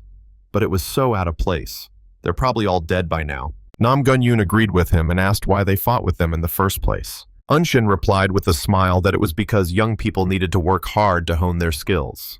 They continued their conversation. And then suddenly, a group of bandits entered the restaurant, and the commander shouted, "Where's the cook?" Seeing them, the 4 friends were slightly surprised, and Samyang stood up from his seat and asked, "Isn't Mount Wu Tai the territory of the Black Dragon Squad?" The bandit commanders exclaimed that they had simply come to borrow cooks, and if they had any complaints, they should come to the mountain. After that, all the cooks from the restaurant went outside, and Yoon took out his sword and suggested that his friends go outside and see what was going on. But as soon as they were outside, they froze in surprise and wondered why these bandits were taking all the cooks. What the hell was going on here? Meanwhile, the king of the Green Forest was holding a council. The head of the 10 Green Forest commanders, Yoon Yeon-jae, said that he was hard to please. At first, he threw away all the delicacies, but then he ate them anyway. The bandit king wearily covered his face with his hands and said that he could not even imagine what he needed. He turned to Gongchu-san and asked how the removal of the corpses was progressing.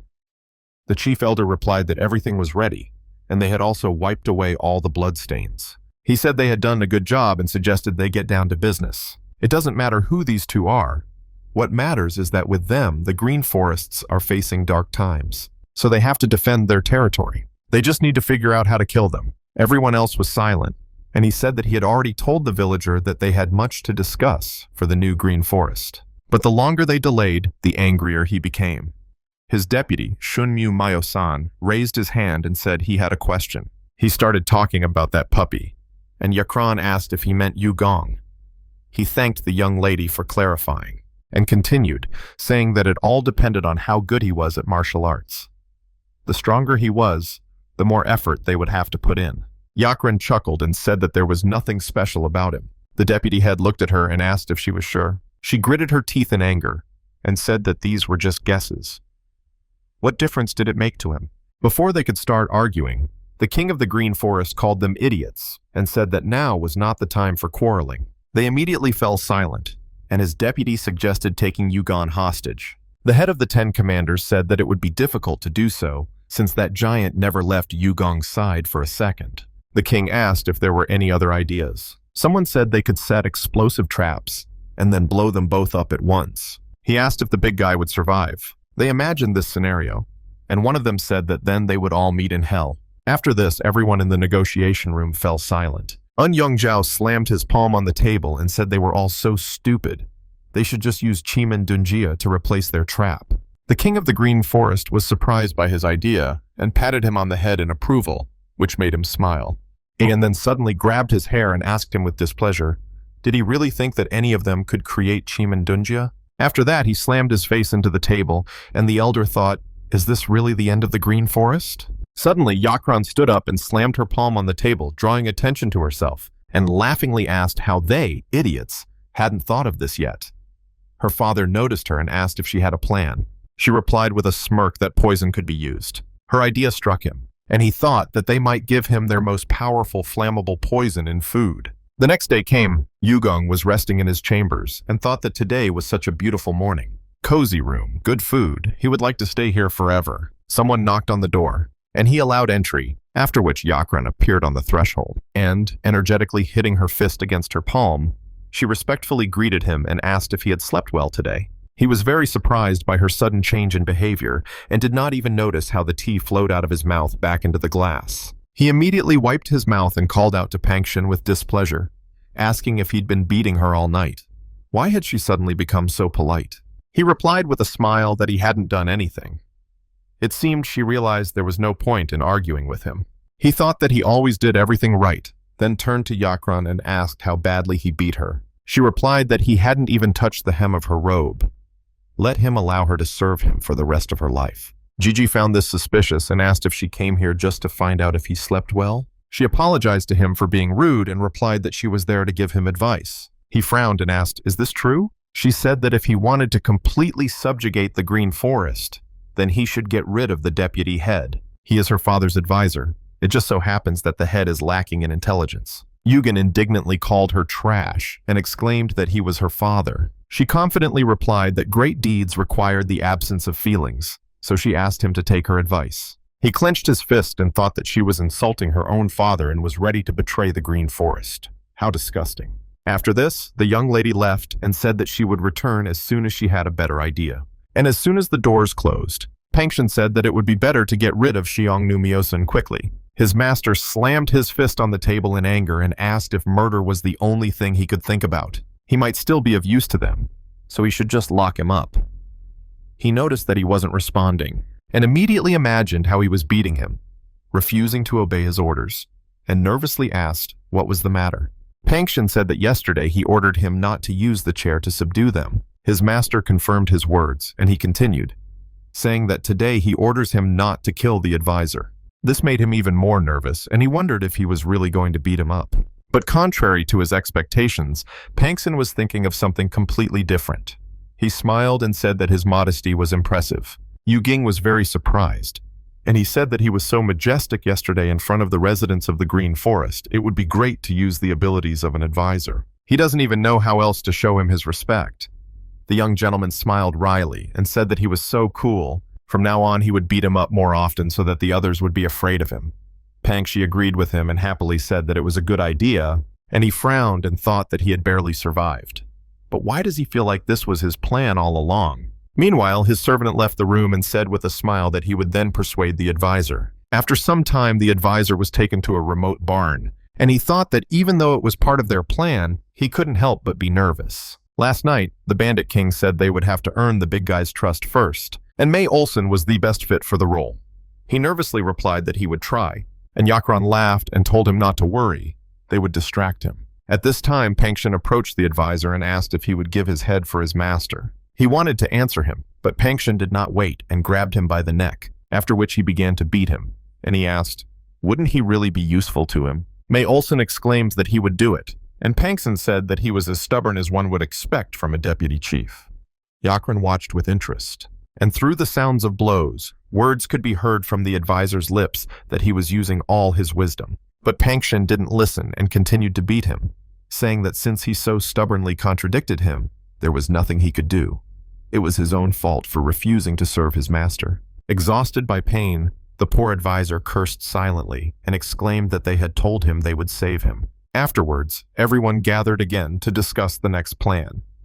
Upon learning of what had happened, the Bandit King slammed his fist on the table and said that the operation to sacrifice the advisor was successful, but his heart already hurt. Is he really okay? Young Jae replied that he wouldn't be able to walk for a while because Pangxin had broken all of his bones. The king breathed a sigh of relief and said it was a blessing that he had let him live, and then turned to his daughter and said he was proud of her, all because she had convinced them of his usefulness. She was surprised and asked what he was talking about.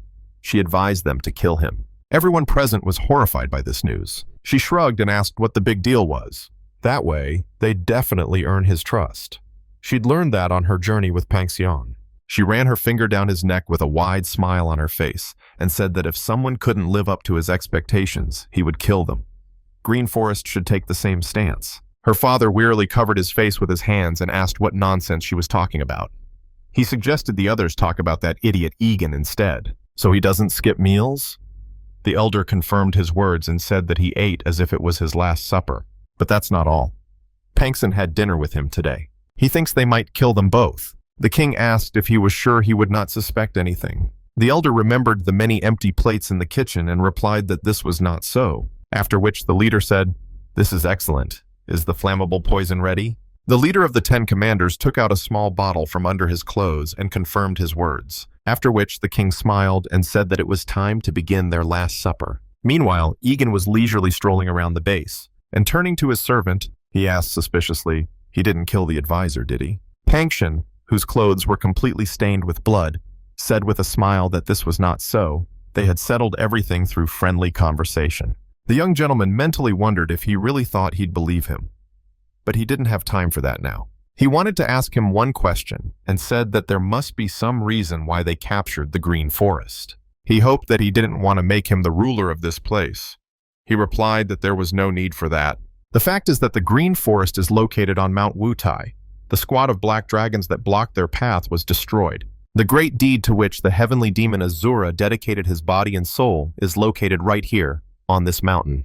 Gigi was very surprised by his words, and I thought that Pangship never does anything without a good reason, so it was all for this. What did his father leave him? He asked what he dedicated his life to. Pangxian apologized, and replied that he could not say more. This made the young gentleman very angry, and he waved his hand, shouting, "Was he really deceiving him now?" His servant apologized again and replied that it was not so, but he still needed to deal with those idiots from the Green Forest. After this, he went away on business to avoid further questions, and Yugen asked him to first tell him about his father's case. The next day came, and it's time to put the master plan into action. The king, along with his daughter and the head of the 10 detachments, approached the young master's chambers, and Pangxian asked why he was personally bringing food today. He remained silent with a serious face, remembering how he looked at the finished dish. It was flawless, and said that this was their most delicious dish, pork intestine with 5 spices. The chef said that he put his whole soul into preparing it. He wouldn't be surprised if one of them died from the taste. The king waved his hand and said with a smile that he had done a good job. He would personally make sure that it was brought to the table tomorrow, and now let him go.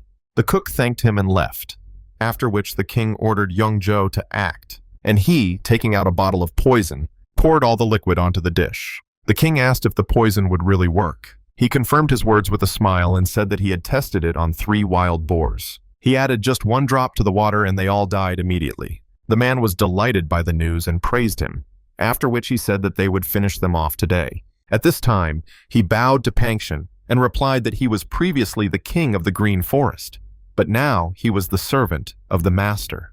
So he thought it would be better to bring him the food himself. Panxian was silent, considering this, and the king asked, "He doesn't want the food to get cold, does he?" The young master's servant smiled and took out his chopsticks, saying he wouldn't deprive the already pathetic man of such a chance. He would personally test the food for poison. Hearing this, everyone else became very nervous, and Yakran smiled and mentally told her father that this was a great opportunity. Yugon was definitely not a fighter. If they take out the big guy, he'll be an easy target for them.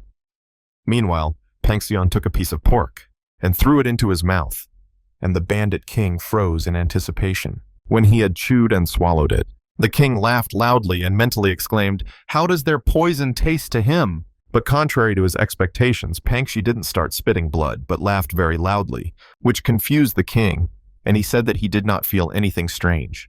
It was very tasty, and his mood even improved. All 3 realized that he was immune to the poison and wondered how they could kill these 2. The king turned to his daughter in his mind and asked if Yugon was also immune to poison. She remained silent, her expression gloomy, and he was all sweating from excitement and asked, "He won't kill him, will he?" His daughter staggered slightly from shock and thought that their plan had failed. If Yugon eats this, the Green Forest will be destroyed. She mentally asked her father to hurry up and throw the plate, let him spill all the food. He listened to her and pretended to drop her by accident, but Panxian immediately caught the plate of food and returned it to his hands, saying that he should be more careful. "We can't let such a delicious dish go to waste. Let him give him the plate, he'll take it back." The king became concerned and agreed, saying that he had wanted to express his devotion to his lord. Panxian looked at him and asked if he was really crying. The man, with tears in his eyes, mentally confirmed his words and exclaimed, "He doesn't want to kill his master, does he?" He replied that he wanted to take the dish to the master himself. Panxian laughed and replied that his devotion was commendable. Then he approached him threateningly and ordered him to quickly give it to him before he killed him. After that, he went into the room with the plate, and Father Yakran fell to his knees in despair and realized that they were finished. She had an idea and said that they needed an antidote. He immediately perked up and agreed with her, saying that they needed to find him. Yakran didn't let him finish and said that they needed to get rid of him, and he asked in surprise, "What is she talking about?" She asked him to listen to her and said that they would pretend to be poisoned too. They just needed to add a little poison to the well. Better to die ourselves than let him destroy the Green Forest.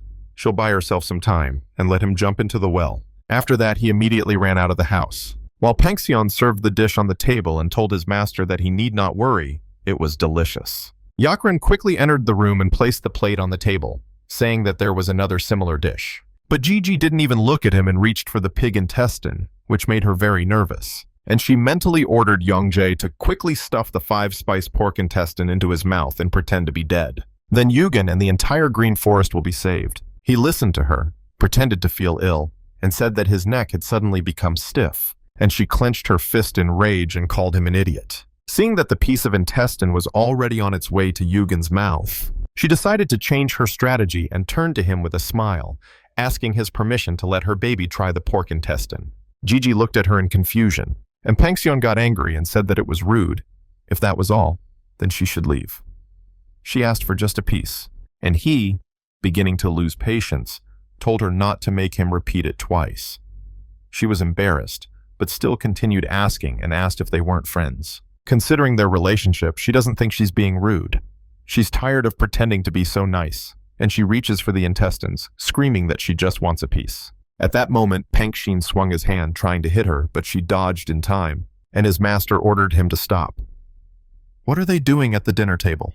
His servant bowed and apologized to him, and Yugen turned to Yakran and said that he would ask him to set some aside for her to eat later. She thanked him with a smile and thought it was a success. She didn't even have to eat it. She hoped that this would be enough to clear herself of suspicion. Yugen wondered what was so delicious about this dish that everyone wanted to try it, and threw a piece of pork into his mouth, and chewed it while the Green Forest bandits watched him nervously. Seeing him swallow it, they became worried, and he smiled and said that it was really delicious.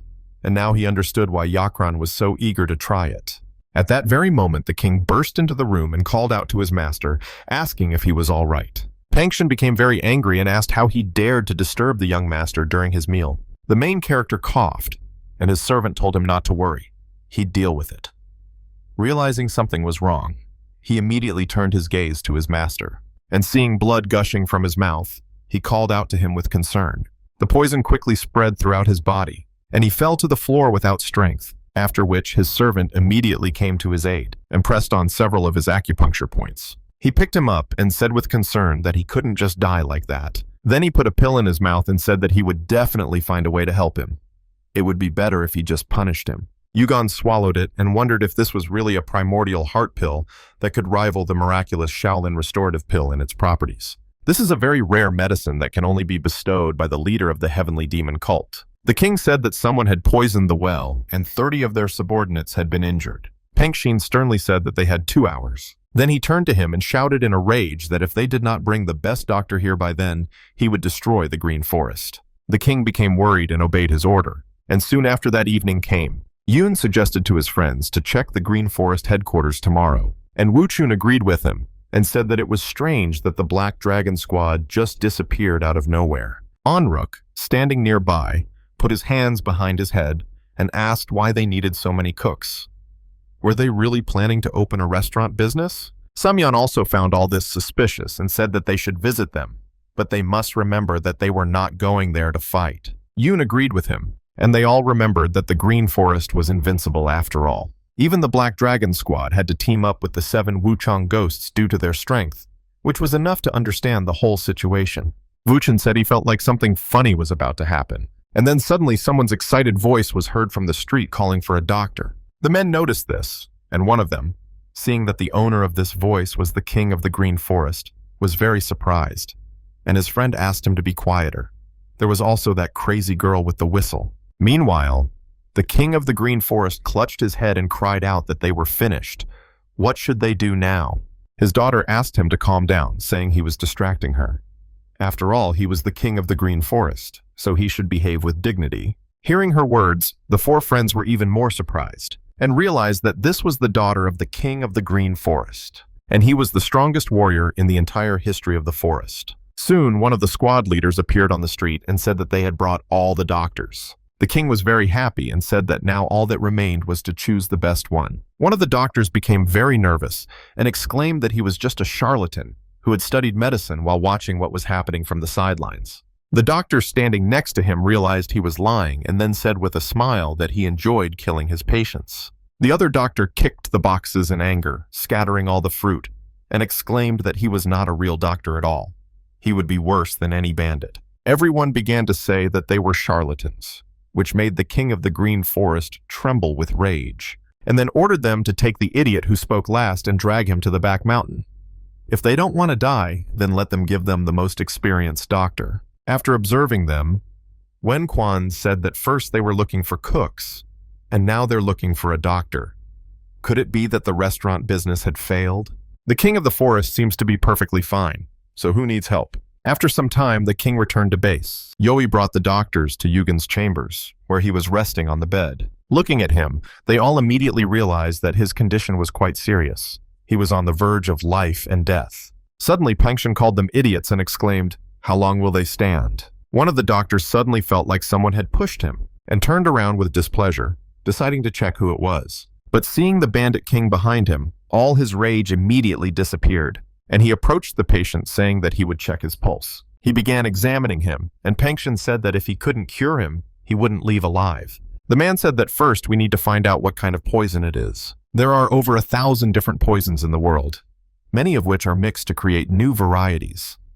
He pricked Yugen's finger and let him bleed to death, and Pangshin said that they didn't have time to listen to his stories. The doctor brought the bloody needle to his mouth, and he said that he was saying all this because he could determine any taste. But as soon as he licked the needle, he immediately fell down and started coughing up blood, and Pangshin looked at him in bewilderment. While the man's body was being dragged aside, the main character thought that this idiot still called himself a doctor. After that, the next doctor came. He also let him bleed to death to check everything, after which he began to wipe his needles and said that this poison was not made from an animal or a plant.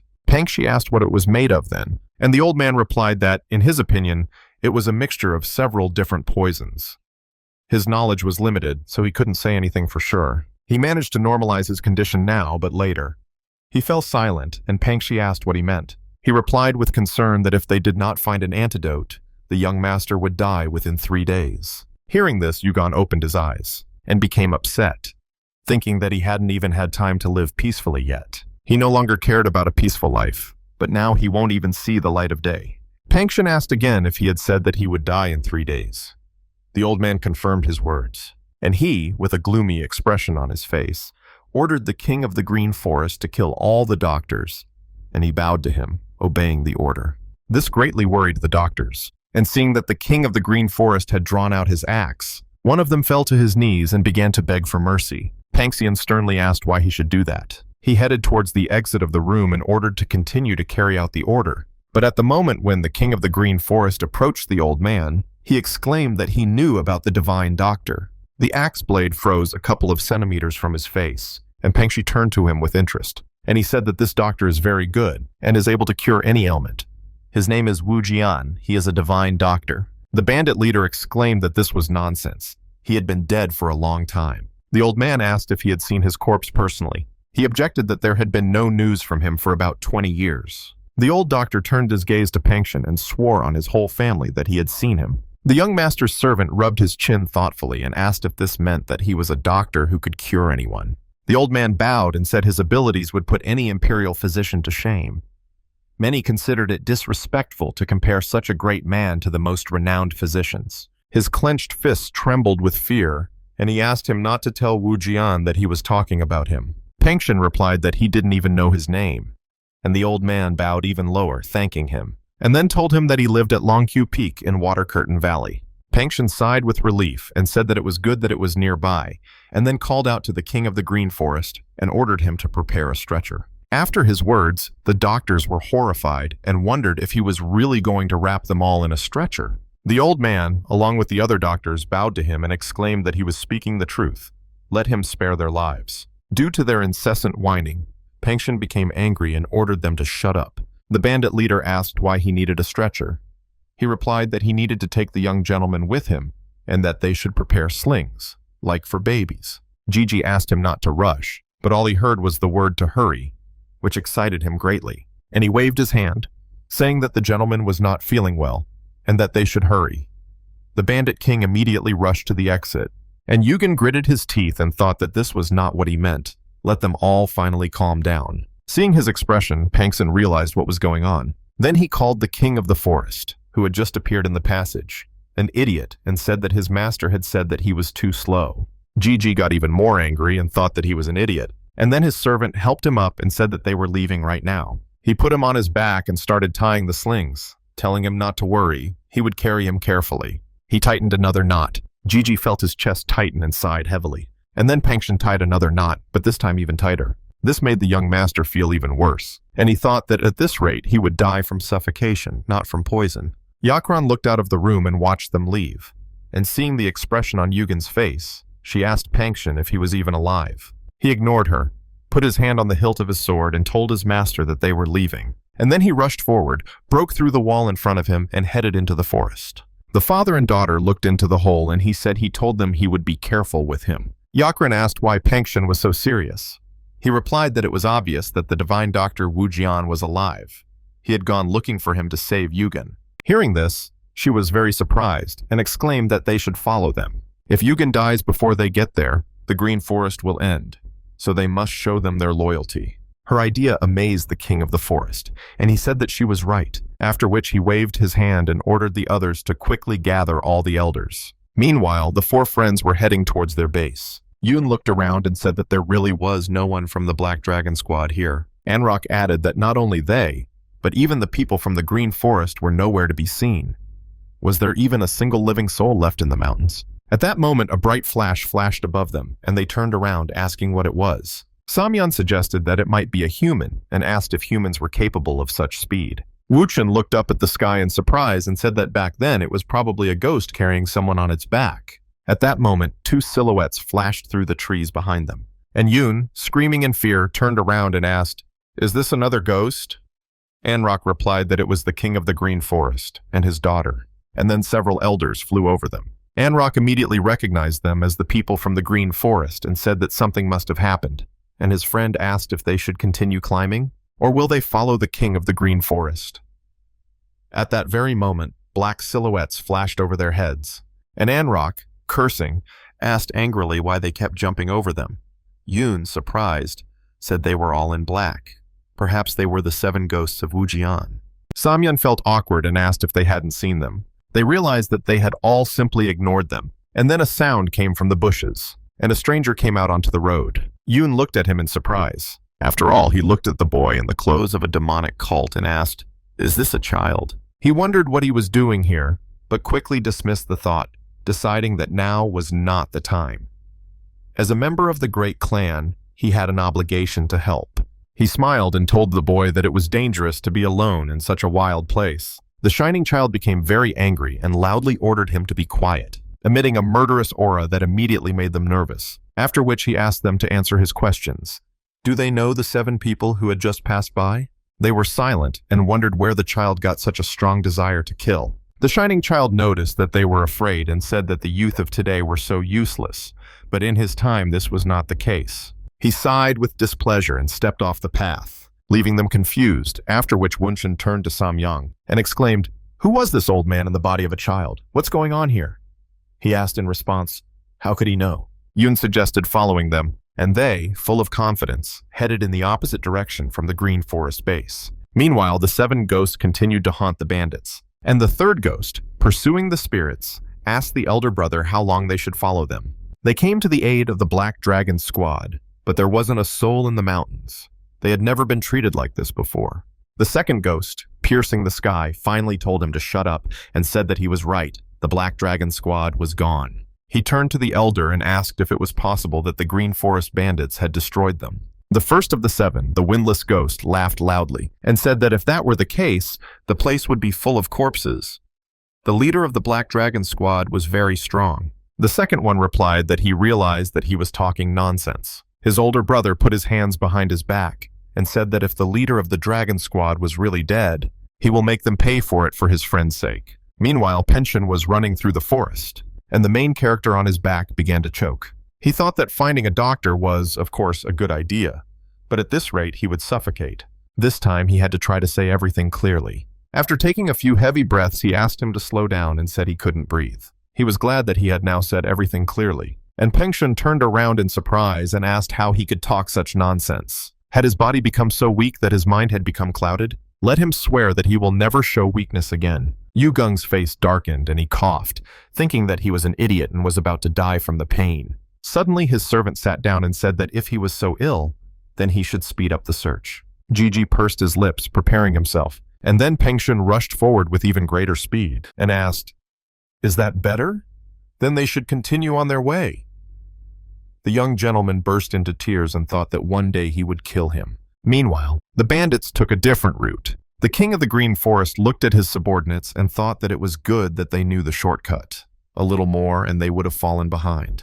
Yakran, who was sitting on his shoulder, asked where he went before they left. He didn't understand what she was talking about, so she explained that he had gathered all the elders and then disappeared. Is he dating that girl, Wang Yuk?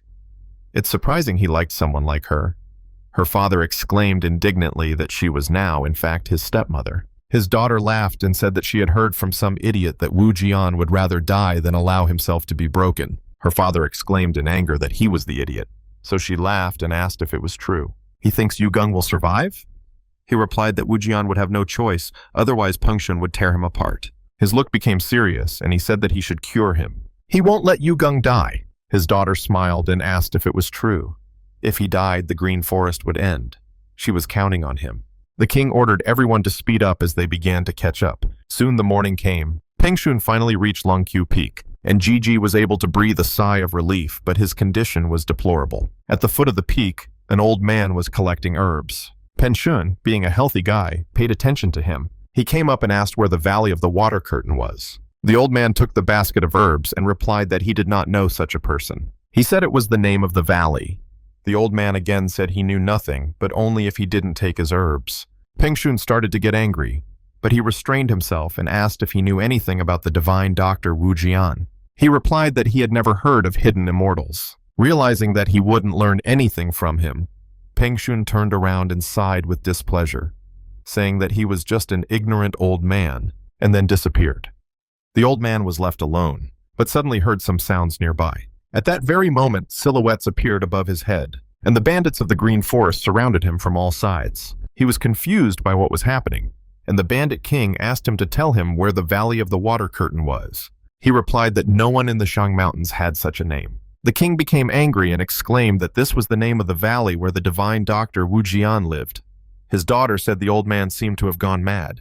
He agreed with her and went on with his bandits. And the old man looked after them and said that today really wasn't his day. He was so unlucky. He decided to quickly collect the grass and leave. But suddenly 7 Wushan ghosts appeared on his path. The old man met the suspicious gaze of the first ghost, and nervously said that he swears that here in the mountains there is no Valley of the Water Curtain. The ghost was silent and thought, and the old man said that he knew nothing about the divine Dr. Wu Jiang, but only that they should not take the herbs from him.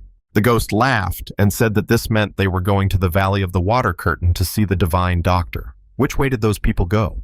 He pointed his finger behind him, after which the 7 ghosts ran in that direction, and the old man decided to continue on his way to quickly finish his business. But suddenly a shining child appeared in his path. He pointed his finger behind him in confusion and said that if he was looking for the Valley of the Water Curtain, but he didn't listen to him and sighed with displeasure, after which he walked past him, nudged him with his shoulder, and then disappeared. At that very moment, 4 friends appeared on the trail, who were supposed to continue torturing the poor old man. Yoon wanted to ask the old man where those people went, but he lost his patience and became very angry, sending them all to hell.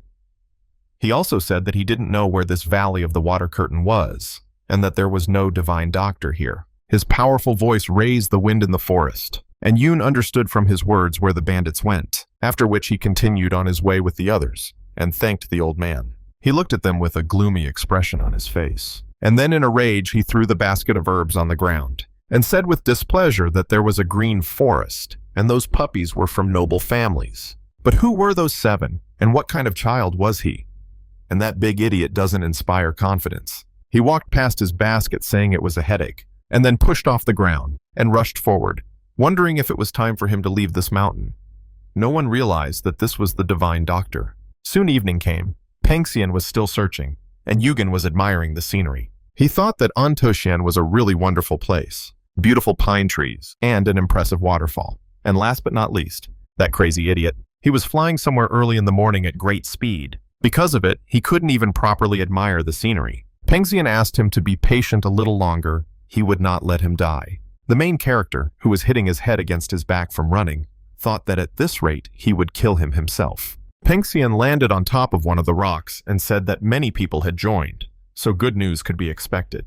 Yugen didn't understand what he was talking about, and then saw behind his back a small group of bandits from the Green Forest. His servant asked if they had found the Valley of the Water Curtain. The king replied that, unfortunately, no. He became very angry and called them idiots, and the king lowered his head and asked him for forgiveness. And then from the cliff above them, the ghosts jumped down and told them to stop running. They landed behind the bandits, and the third ghost said that if they made even one move, they would be killed. His older brother put his hand on his shoulder and told him to calm down, and the bandit king frowned and asked who the hell they were. The first ghost said that they didn't come here to fight, but it would depend on their answers. The king of the Green Forest did not understand what he was talking about, and the man said that he had not seen the Black Dragon Squad on Mount Wutai for a long time. Does this mean that they are friends with them now? The king remembered how they dug graves and thought that if they buried them for this reason, then they were friends. He looked at Peng Xian and thought that the 7 ghosts were not the main problem now. That guy's too nervous about the kid on his back.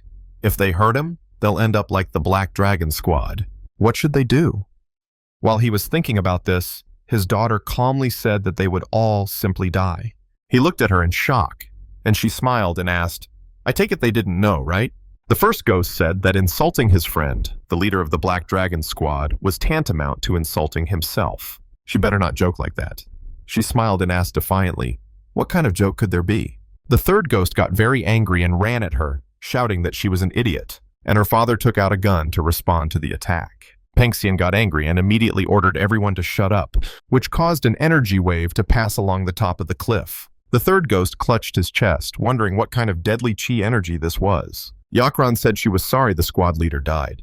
He fought for his life to the last, but Master Pengxian didn't give him a single chance. She turned to him and asked, "She was right, right?" Her father chuckled and realized that she wanted to pit them against each other, and the first ghost asked if it was true. There was silence between them. It turned out that Pengxian was already thinking about something completely different. He rubbed his chin in confusion, wondering how he could have missed it.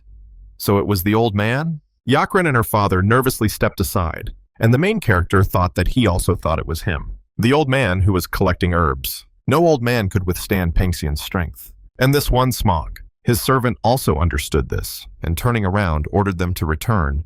He would find them himself later. But the ghosts didn't budge, and Yakran pointed her finger at them, calling them idiots and exclaiming, "What are they doing?" Master Pengxian said he would spare their lives. The first ghost clenched his teeth in rage, and then he wanted to attack.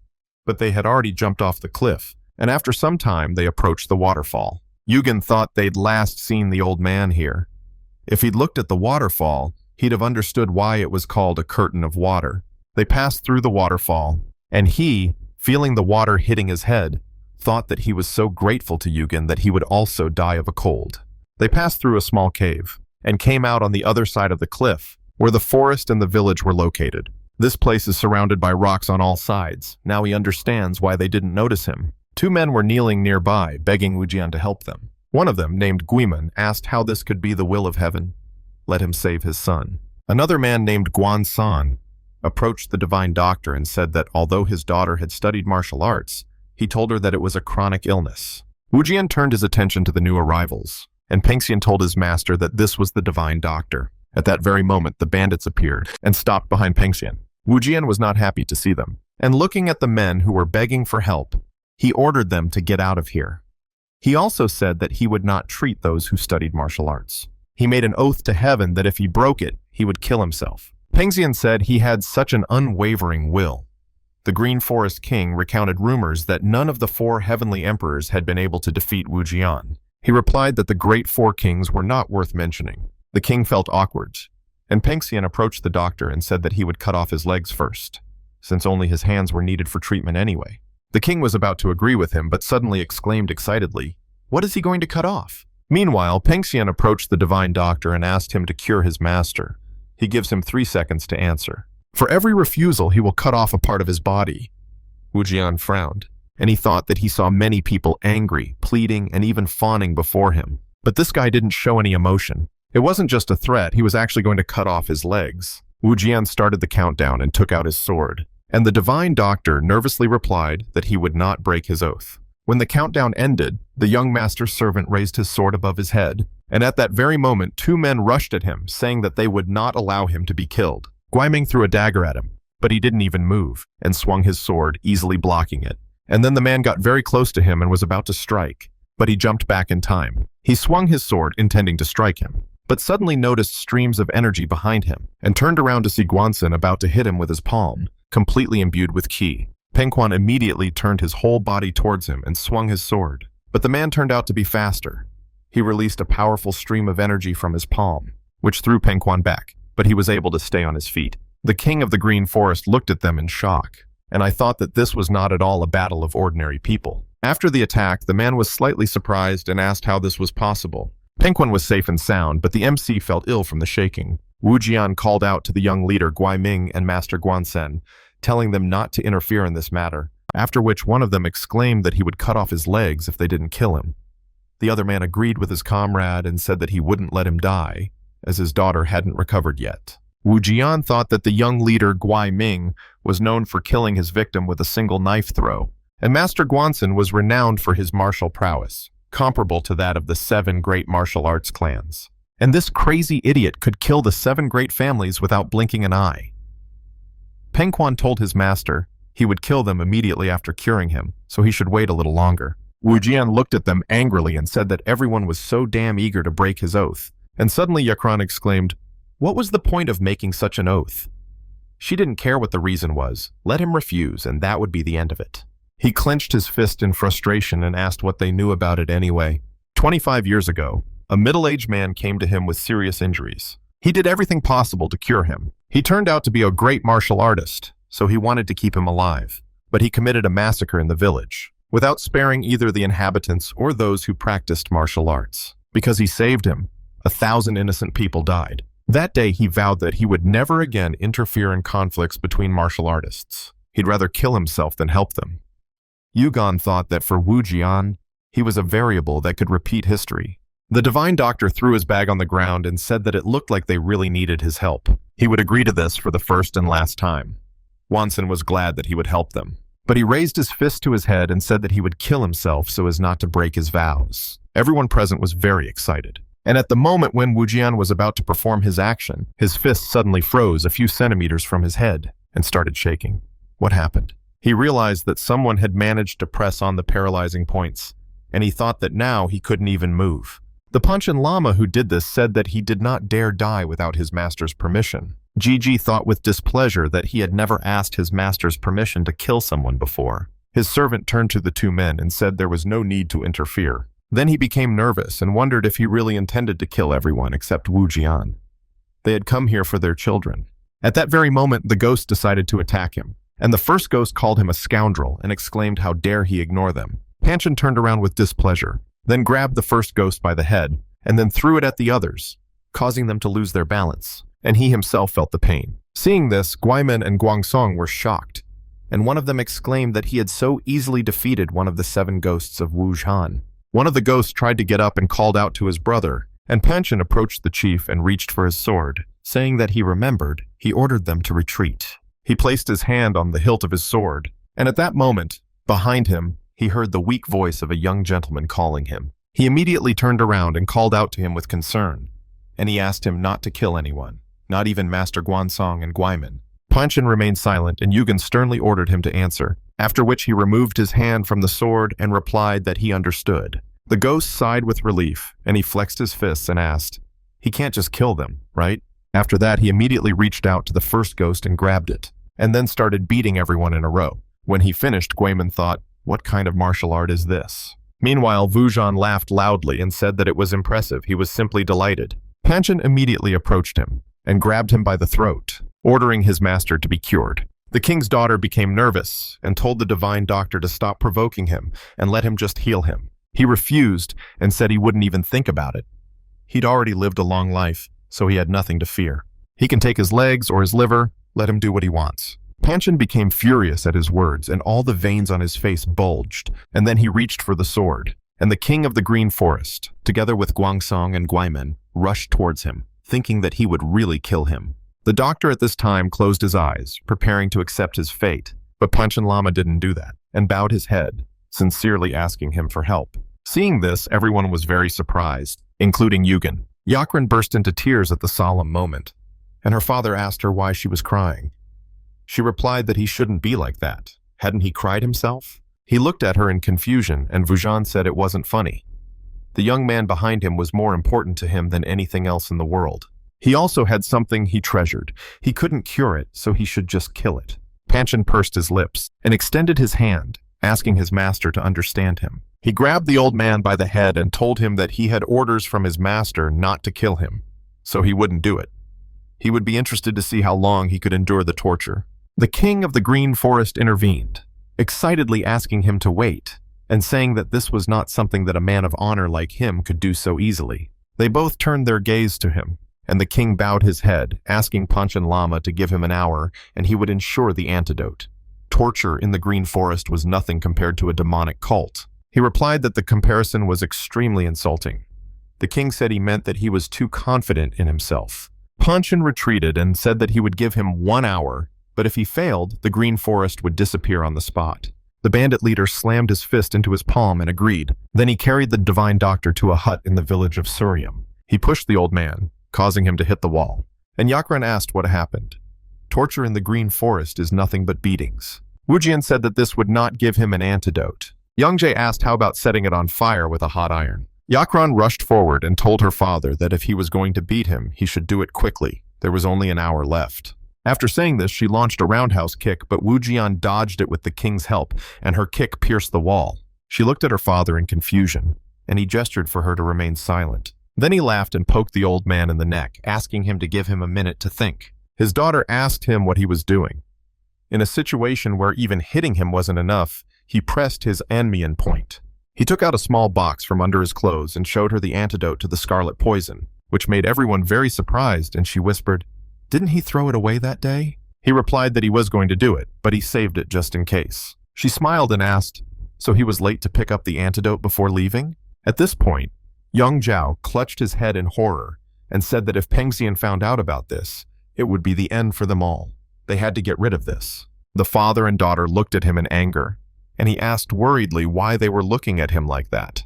The chief elder said there was no point in a divine healer simply obediently giving them the antidote. They needed someone who would scream like they were being tortured instead. After that, they sat young Jay against the wall, and the king, calling him a divine healer, said that he would begin now, so let him shout as desperately as possible. After that, he stepped aside and Yakran rushed towards him, started beating him, and the chief elder said that maybe they should change the bottle just in case. The king agreed with him, and within half an hour, Yongjae was exhausted and lost consciousness. Then Yongjae wiped the sweat from her face and told her father with a smile that it had been a good spanking. He shouldn't worry. It wasn't too noticeable on the outside. The king frowned slightly, thinking that this seemed to be a long time coming. He then took the antidote and poured it into a new bottle, and stood before Vujan. He laughed loudly and said that this was to be expected from a divine healer. So the poison was called Fiery Red. He must have realized that life was more important than succumbing to torture, so he made the medicine. He thought that if Peng Xian were as skilled at sensing qi as they said, he would surely have heard it. He continued, saying that he would show his respect by easing his suffering with acupressure. After that, he left the hut, and Peng Xian, who was standing nearby, asked if this was true. Guiman said in surprise that the torture must have been cruel enough to break the divine healer. Guanxin became nervous and said that he thought the Green Forest bandits were only good at beating people up, but they were impressive. The Green Forest king asked if he really thought that the Green Forest bandits were just ignorant fools who only knew how to beat people up.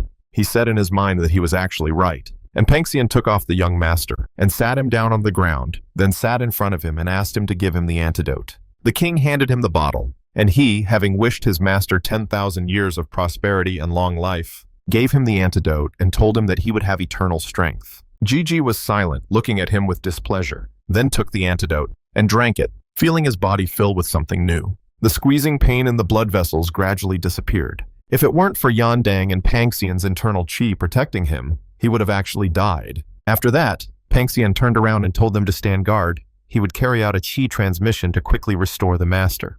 He sat behind him and began to pour qi, and after a while, Yugan started coughing up blood, and his servant said that the clotted blood was expelled along with the stagnation. How does he feel now? He wiped his mouth and replied that everything was fine now, no problem. But before he could finish speaking, a loud sound came from his stomach, and he thought that he had not eaten anything for the last 3 days. His servant stood up and said that they needed to return to the mountain fortress, and that he should prepare for departure. He sat down in front of him and asked him to carry him on his back, but he refused and stood up, saying that he would go himself. But as soon as he took the first step, his head started spinning, and he fell, thinking that nothing was going the way he wanted. Peng Xian caught him and worriedly said that it was still too much for him.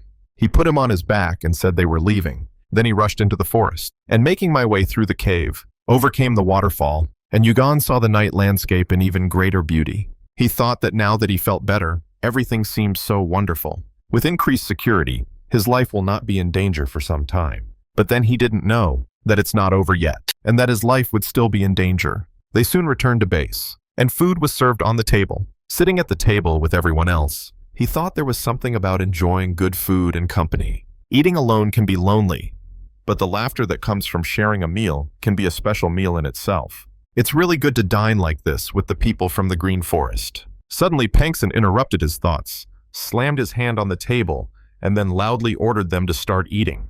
The Green Forest bandits immediately grabbed their chopsticks. Then we tried the food and swallowed it, after which they bowed and reported that the food was not poisoned. Long live their master, may he have eternal strength. Yugan's face darkened, and he thought that, frankly, he wanted them all to disappear. He began to eat, thinking that 7 days had passed since he was able to neutralize the poison and recover in the Green Forest.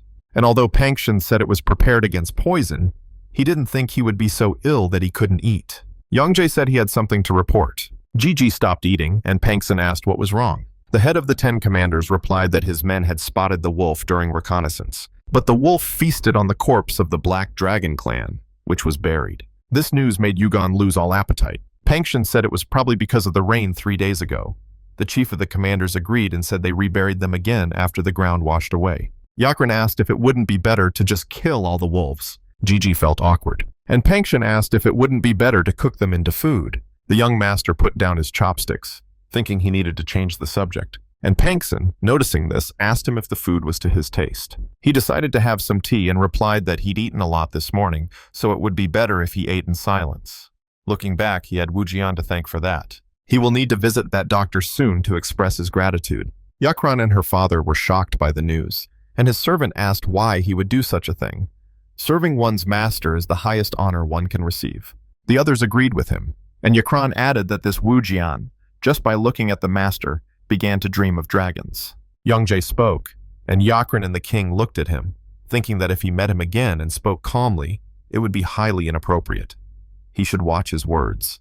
Recalling how he suffered because of the doctor, Youngjae nervously said with tears in his eyes that Wu Jian was a bad person. Yakran immediately threw sticks at him, and the king of the Green Forest hit him in the face, and then they began to beat him together. Yakran said he must have eaten something bad. She asked the gentleman to wait.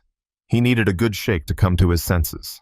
Yugung remained silent and looked out the window, hoping that this doctor was okay. While he was being tortured, Wu Jian screamed loudly in pain and steam began to pour out of his body, and Guangsong said that he had already been tortured in the Green Forest, so he should stop being so stubborn. Guiming asked why he didn't want to look into their situation, since he had already given them the medicine. He replied that they were playing with them. He swears that he did not make the medicine. He thought that even that wry-necked ghost who had left 4 days ago didn't believe him. He'd been tortured like this for a week now. Where was that young man who'd been hiding and performing all these tricks? Which one of them was it?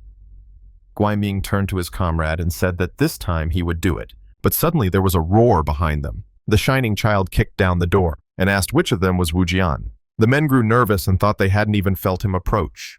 He must be a great master. Wu Jian said it was him, and the shining child relaxed his shoulders and sighed, saying that it was he who was the old herbalist. He'll ask him just 2 questions. He wanted to call Yugon young master, but decided to call him young man, and asked what his current condition was. Wu Jian remained silent, and Guangsong replied that he had been cured. He asked what kind of illness it was. He replied that it was called fire-red poison. Hearing this, he thought, there were only 3 places that could have created this poison: the Tang clan of Sichuan, the Poison clan, and the Huayong Valley. But given that the target was the young master, there was a possibility that the poison had leaked out. If so, it's possible a high-ranking official from the demonic cult was involved in the leak. In any case, he now needed to pass this information on to the cult. He closed his eyes and wondered out loud if he would have to work hard to destroy them all. The men became nervous and thought, he's not going to destroy all the places where this poison was created, right? The shining child turned to leave, telling the old man he had done well. This young man shouldn't die. Wu Jian exclaimed that he had told him he hadn't treated him. Before leaving, the beaming child turned around and asked with a slight smile, he was embarrassed, right? The old man looked in shock and surprise. And then one of the bastards again suggested that they get back to their business. Suddenly, a loud laugh was heard behind them. The man said that it was funny that he broke his oath. They immediately turned around and wondered if someone else had arrived. A lone bamboo merchant and a heavenly fragrant fairy approached the hut. He told her not to forget that he arrived first, and she smiled and asked if it mattered who got here first. Wu Jian sensed the presence of people. About 20 people were already surrounding them. If they were here for him, they were all seriously ill. It was obvious they would subject him to even more brutal torture than these 2. Whether he would treat them or not no longer mattered. This young man was doomed to die. He clearly saw the sacrifices that could be made to escape his fate. He asked them permission to ask just one question. Was he sure the child's illness wasn't caused by a feud between martial artists? Guanqin replied that he was ready to swear by anyone that this was not so. His comrade confirmed his words, and the old man said that he would cure them, but this time he would need a high price. The price of the treatment will be the life of the young man who came to him 7 days ago. The men said they understood he was trying to prevent the tragedy that happened 25 years ago. But how could one save a child by killing someone with whom he had no feud? Guanqin said thoughtfully that this didn't mean there was no other way. The two of them could pay their share and hire assassins to carry out the task. The old man agreed and asked if their skills were reliable. He confirmed his words and said that they were so secretive that no one will even notice the ambush. They appear and disappear, like ghosts, and they are also called ghosts of the valley. Soon after, the ghosts arrived at the Green Forest base. At that moment, two bandits passed by. One of them told his friend Zhonghyun that there would be a lot of work when they returned to Zhongchai.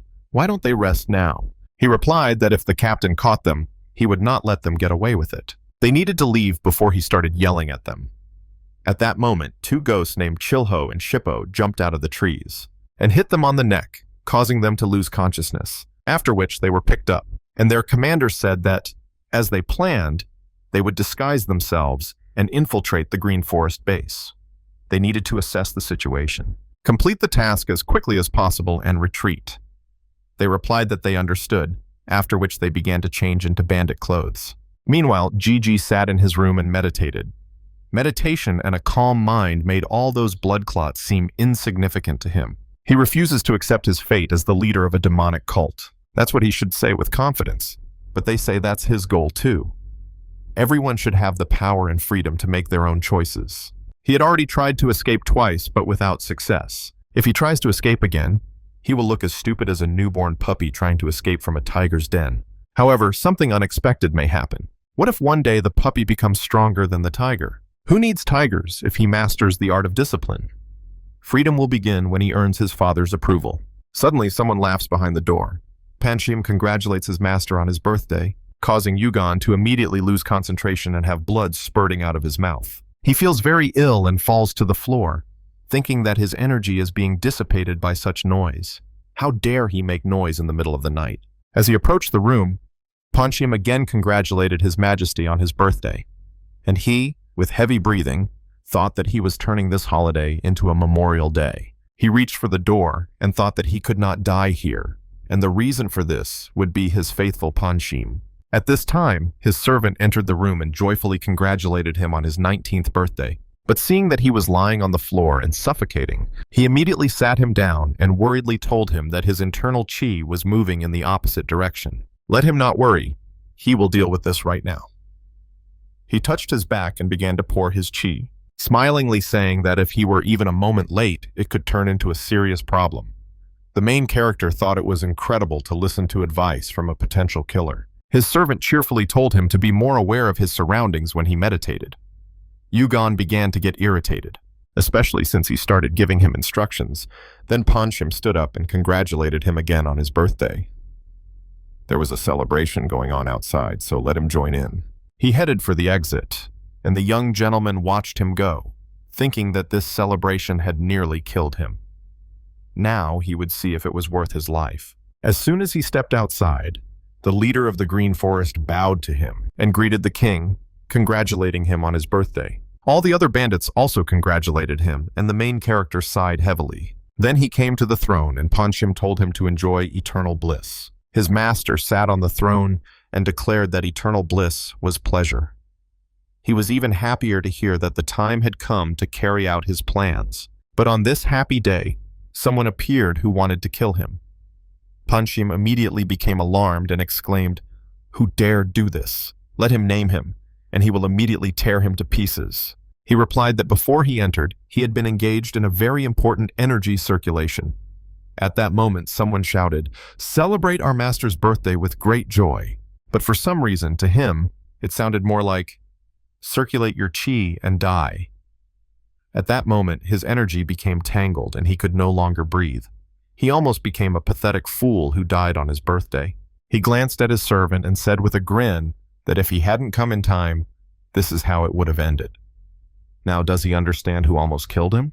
Panchim realized that he was the one to blame and looked away, starting to sweat profusely from excitement. And Yugon got very angry and grabbed the throne, threw it at him and exclaimed, "Is this all he can do to celebrate his birthday?" He went to his room and said in an irritated voice that the party was over for today, and that he would expect him tomorrow morning. All the other bandits were silent, looking after him. And then Chilho, disguised as a bandit, mentally told his comrade that this arrogant upstart was a target that needed to be eliminated.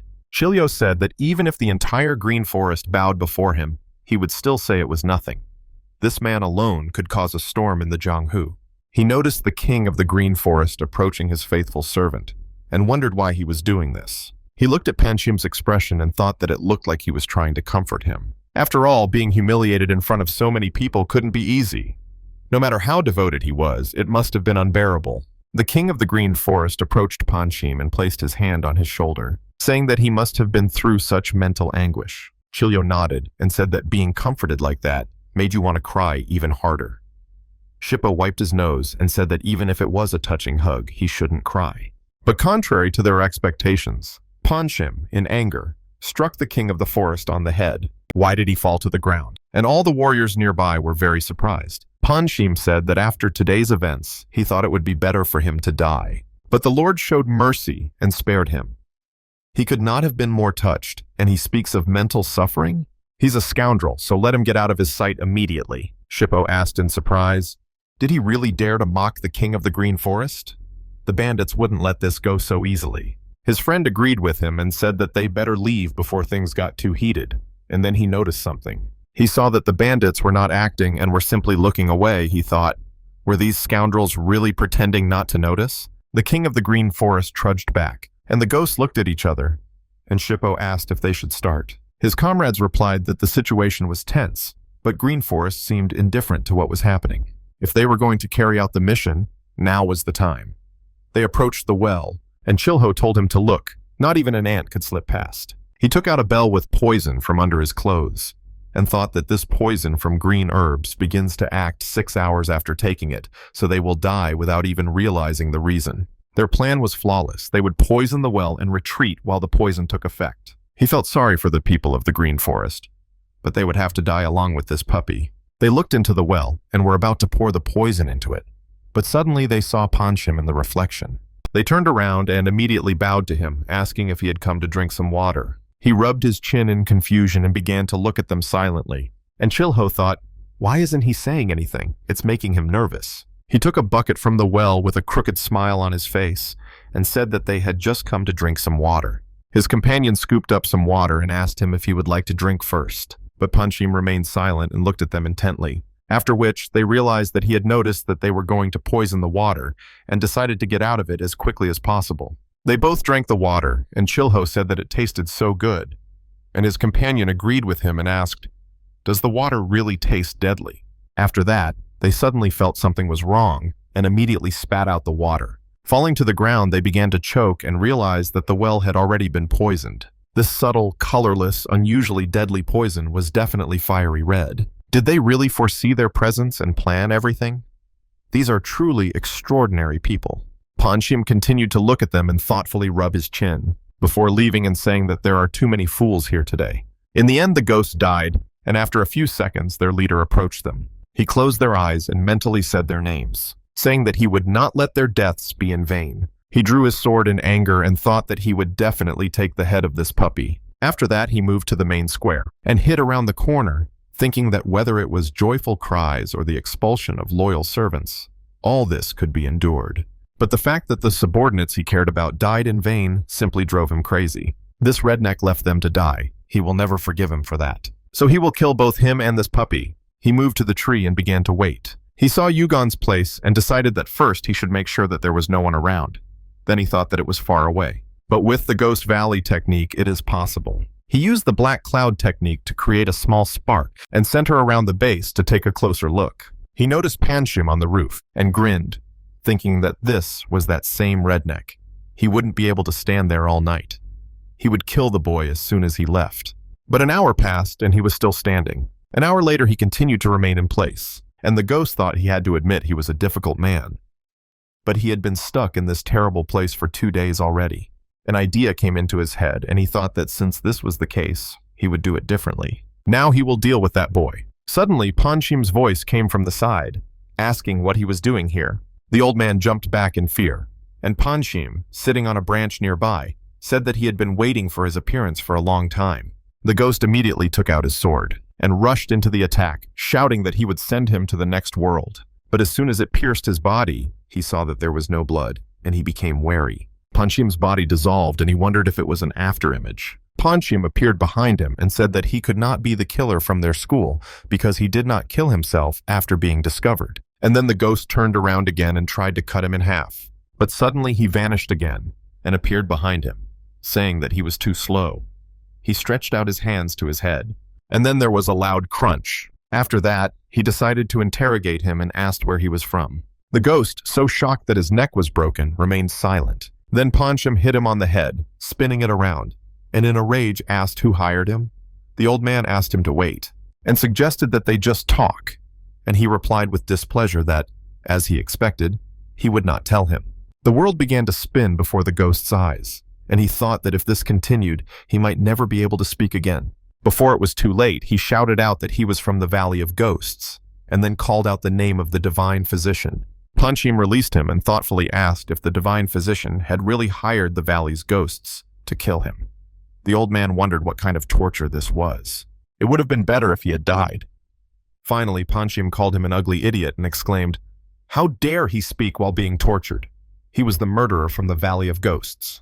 The old man looked at him in horror and bewilderment and thought that he himself had told him to speak. Panchim stepped aside and said that he would go and tell everything that had happened to the Valley of Ghosts. The old man was surprised and asked, "So he won't kill him?" He shouted back furiously that today was the master's birthday. No killings on this only day of mercy in the year. Even if he was from the Cursed Valley or somewhere else, if he showed up here again, he would end it. He should consider himself lucky to be alive to tell the tale. After that, he disappeared, and the old man burst into tears and mentally apologized to his comrades for not being able to take revenge. And he wanted this idiot to put his neck back in place. A new day has dawned. Yugon looked out the window and thought that the day had finally arrived for his plans to be realized. He could barely contain his excitement at what was about to happen. Panchim opened the door to his room and greeted him, asking if he had slept well. He replied that he had arrived just in time, and the servant apologized to the main character for having put him in danger with his carelessness yesterday. The young gentleman walked towards the table and said that everything was over, so let him sit down. Panchim thanked him and entered the room, saying that a small incident had also happened yesterday. Yugon sat down at this table and looked at him questioningly, and he told him that 3 assassins sent by the divine healer had infiltrated the Green Forest. Yesterday, in honor of his birthday, he spared one, and the other 2 tried to drink from the well, but he could not save them, as he did not know about the poison. Yugon didn't believe him and thought that he simply left them to die, and then said that the doctor's feelings were certainly hurt, and rightfully so, since he had forced him to create the medicine. His life had been saved, but he felt uneasy. It was good that he'd left the killer alive. Now they had to get down to business. They needed to discuss the location. Panchim understood him and took out a small tube from under his clothes, then put it on the table, and she turned into a scroll. He opened it, and Yugon saw a map on it. His servant apologized to him for not telling him about it sooner. The celestial demon Azura told him to arrange a favor when he turned 19. He asked, "Is it related to martial arts, right?" He confirmed his words, and he thought that if this was the disposition of his father, then this must be the greatest martial art. The day of freedom was already near. Panchim pointed to the place where they were now. Then he pointed his finger to the side and said that if they move from here to the northeast, then they will come to Spider Peak, which will be the location. As they descend the slopes of Spider Peak, they will see that there is a cave in the middle. Although its entrance was hidden by the Kaiman formation, he already knew a way to destroy it. He confirmed this by momentarily dispelling the formation and entering the cave. Yugon asked, "What kind of martial art is this?" His servant apologized and said he'd consider it disrespectful to examine him, so he simply looked around. Inside the cave lay the gigantic corpse of a spider. The young master thought this was a mysterious place. It looked like it would be an exceptional martial art. He smiled at the thought and said that was wonderful. They would leave right after breakfast. His servant agreed with a smile, and then it was time for breakfast. The same people as always came to eat. As they said goodbye to the Green Forest, saying that today was the last day before their departure, Yakrin and the King of the Green Forest were overjoyed.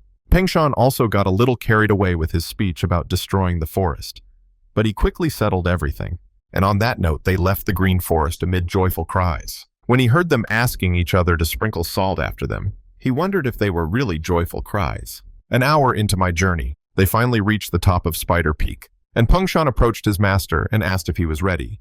He confirmed his words. and thought that there was only one last step left to gain freedom. His servant said that it was time for them to begin, and the main character looked into the distance with a confident look. Peng Shan stood behind the main character, then grabbed it with one hand, and threw himself down from the cliff. Then with his other hand he took out his sword and stretched it out in front of him, thrusting into the stone. This slowed them down. And then suddenly the mark of the sword on the stone disappeared, and Peng Shan thrust the blade deeper. From the outside it looked like they were frozen in midair, and Yugan looked at the clouds beneath his feet and wondered if this was an illusion created by the formation. He felt as if he were floating in the air. His faithful servant said that now the formation needed to be destroyed, so let him hold on to it tighter. Yugan climbed onto his back and grabbed his shoulders, after which he began to beat his fists on the wall, and soon smoke began to come out of the illusion. Watching this, Yugan wondered how soon the formation would be destroyed. After this, the illusion was dispelled, and Peng Shan informed his master that the entrance was open. They jumped into the hole, finding themselves in a spacious cave, landed softly like helicopters, and looked around, noticing the only passage. Yugan said he was finally here. His servant asked him to wait a minute. He will make sure that nothing can be seen from the outside. He waved his hand, and the illusion closed the hole above their heads, after which he said that now everything begins. His master will hold Jung-hoo in his hands. Yugan smiled and thought that this was the beginning. Then he looked into the passage and mentally added that this was the beginning of his freedom. Meanwhile, at the top of another peak, there was a shining child. He looked down and said he had absolutely no idea what had just happened. They fell from that distant cliff, hugging each other. What he saw made him think that they had developed feelings for each other, and they decided to commit suicide together, which made him open his mouth wide in shock and think that the two of them were against a demonic cult. It was more than enough to make them jump off the cliff.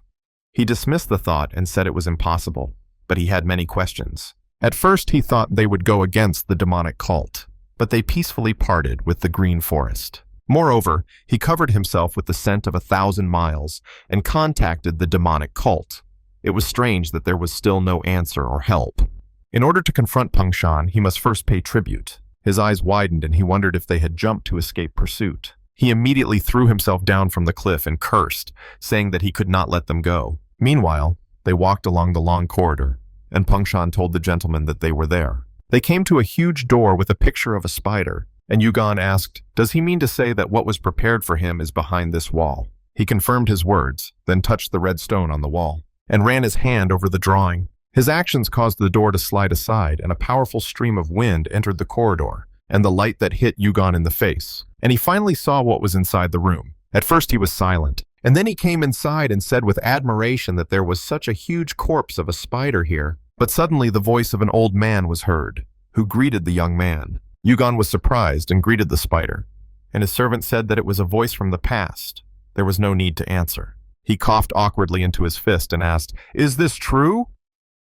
A voice came from the corpse, saying that he, the Scarlet Spider, had rejected the dark path of the demons and chosen the path of righteousness. Peng Shan angrily ordered him to shut up, and Yugan turned his gaze to him, mentally telling him that there was no need to answer. Peng Shan was about to reach for his sword, but Yugan suddenly called out to him and asked doubtfully if this was really the art his father had left him. He confirmed his words and said that the art itself is important, not the voice. The Scarlet Spider continued by saying that his martial art was unique and took him 50 years to master. Yugan exclaimed in shock, 50 years? By the time he masters it, he'll be 70. It's just a scam. The Scarlet Spider said he'd found a way to master it in 10 days.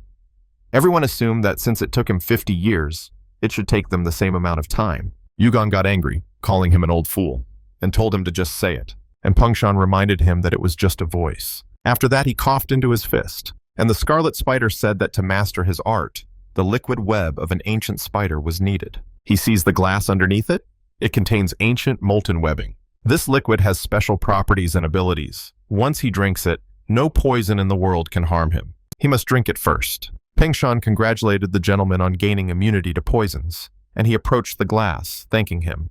After that, he drank the web, and a voice said that it would take about half an hour for it to take effect. Considering he will master it in 10 days, he will have to endure moments of agony. He immediately remembered what Peng Shan had done to him, after which his whole body felt like it was stabbing. The pain shot through even my legs, and he screamed loudly, asking for more strength, and then fell to the floor and asked Peng Shan for help.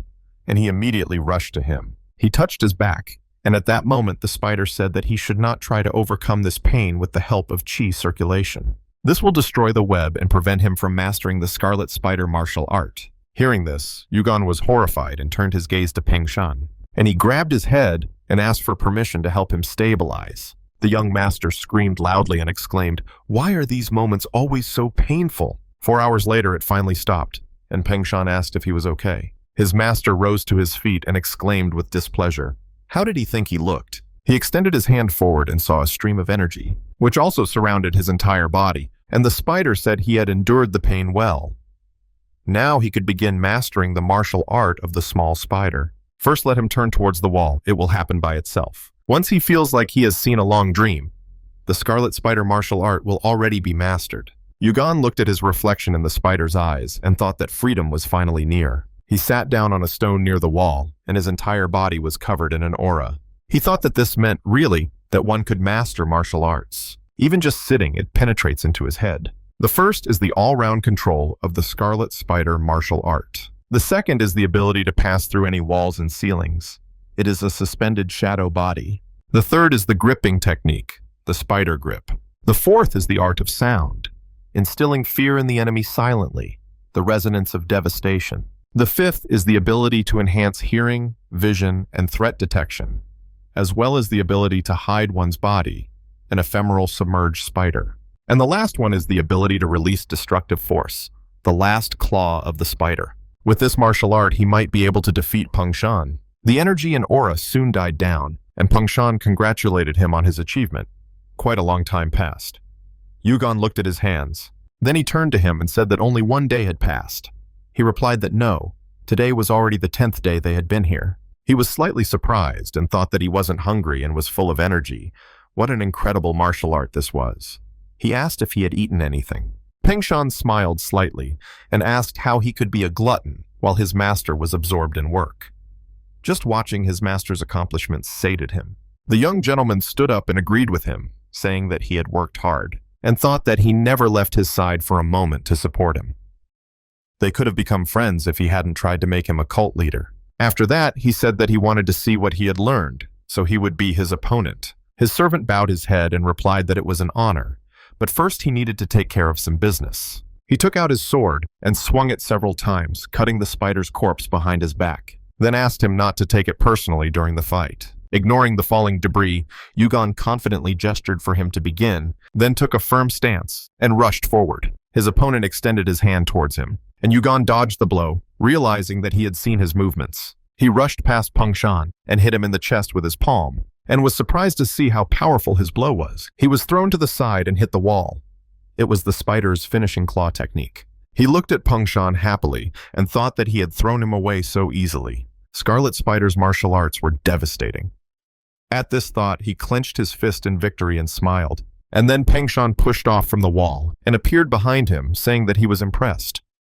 He extended his hands to his head, but Yugon immediately grabbed him and did not let him do what he had planned, after which he tensed up and rushed forward, freeing himself from his grip. He turned around and said that it was a good ambush. Now let him draw his sword. His servant drew his sword from its sheath and advised him to be ready to attack. Then he swung his weapon several times, and sharp streams of energy rushed forward, which were already very close, right in front of the main character. Yugon thought that he seemed to be really angry, and then used the suspended shadow body technique and easily dodged the blows. Pushing off from the wall, he rushed towards his opponent and stretched his hand forward, then grabbed his head with the spider grip technique and mentally said that this is the end. After that, there was a loud crash, and as soon as everything was quiet, Yugon looked down at his opponent, and seeing that he was lying motionless on the ground, he smiled and thought that he had finally defeated him. He looked down at the beads on the floor and thought that he needed to take this to finance his escape and get far away from here. He needed to go to Hainan Dao, the southernmost region of the Central Plains.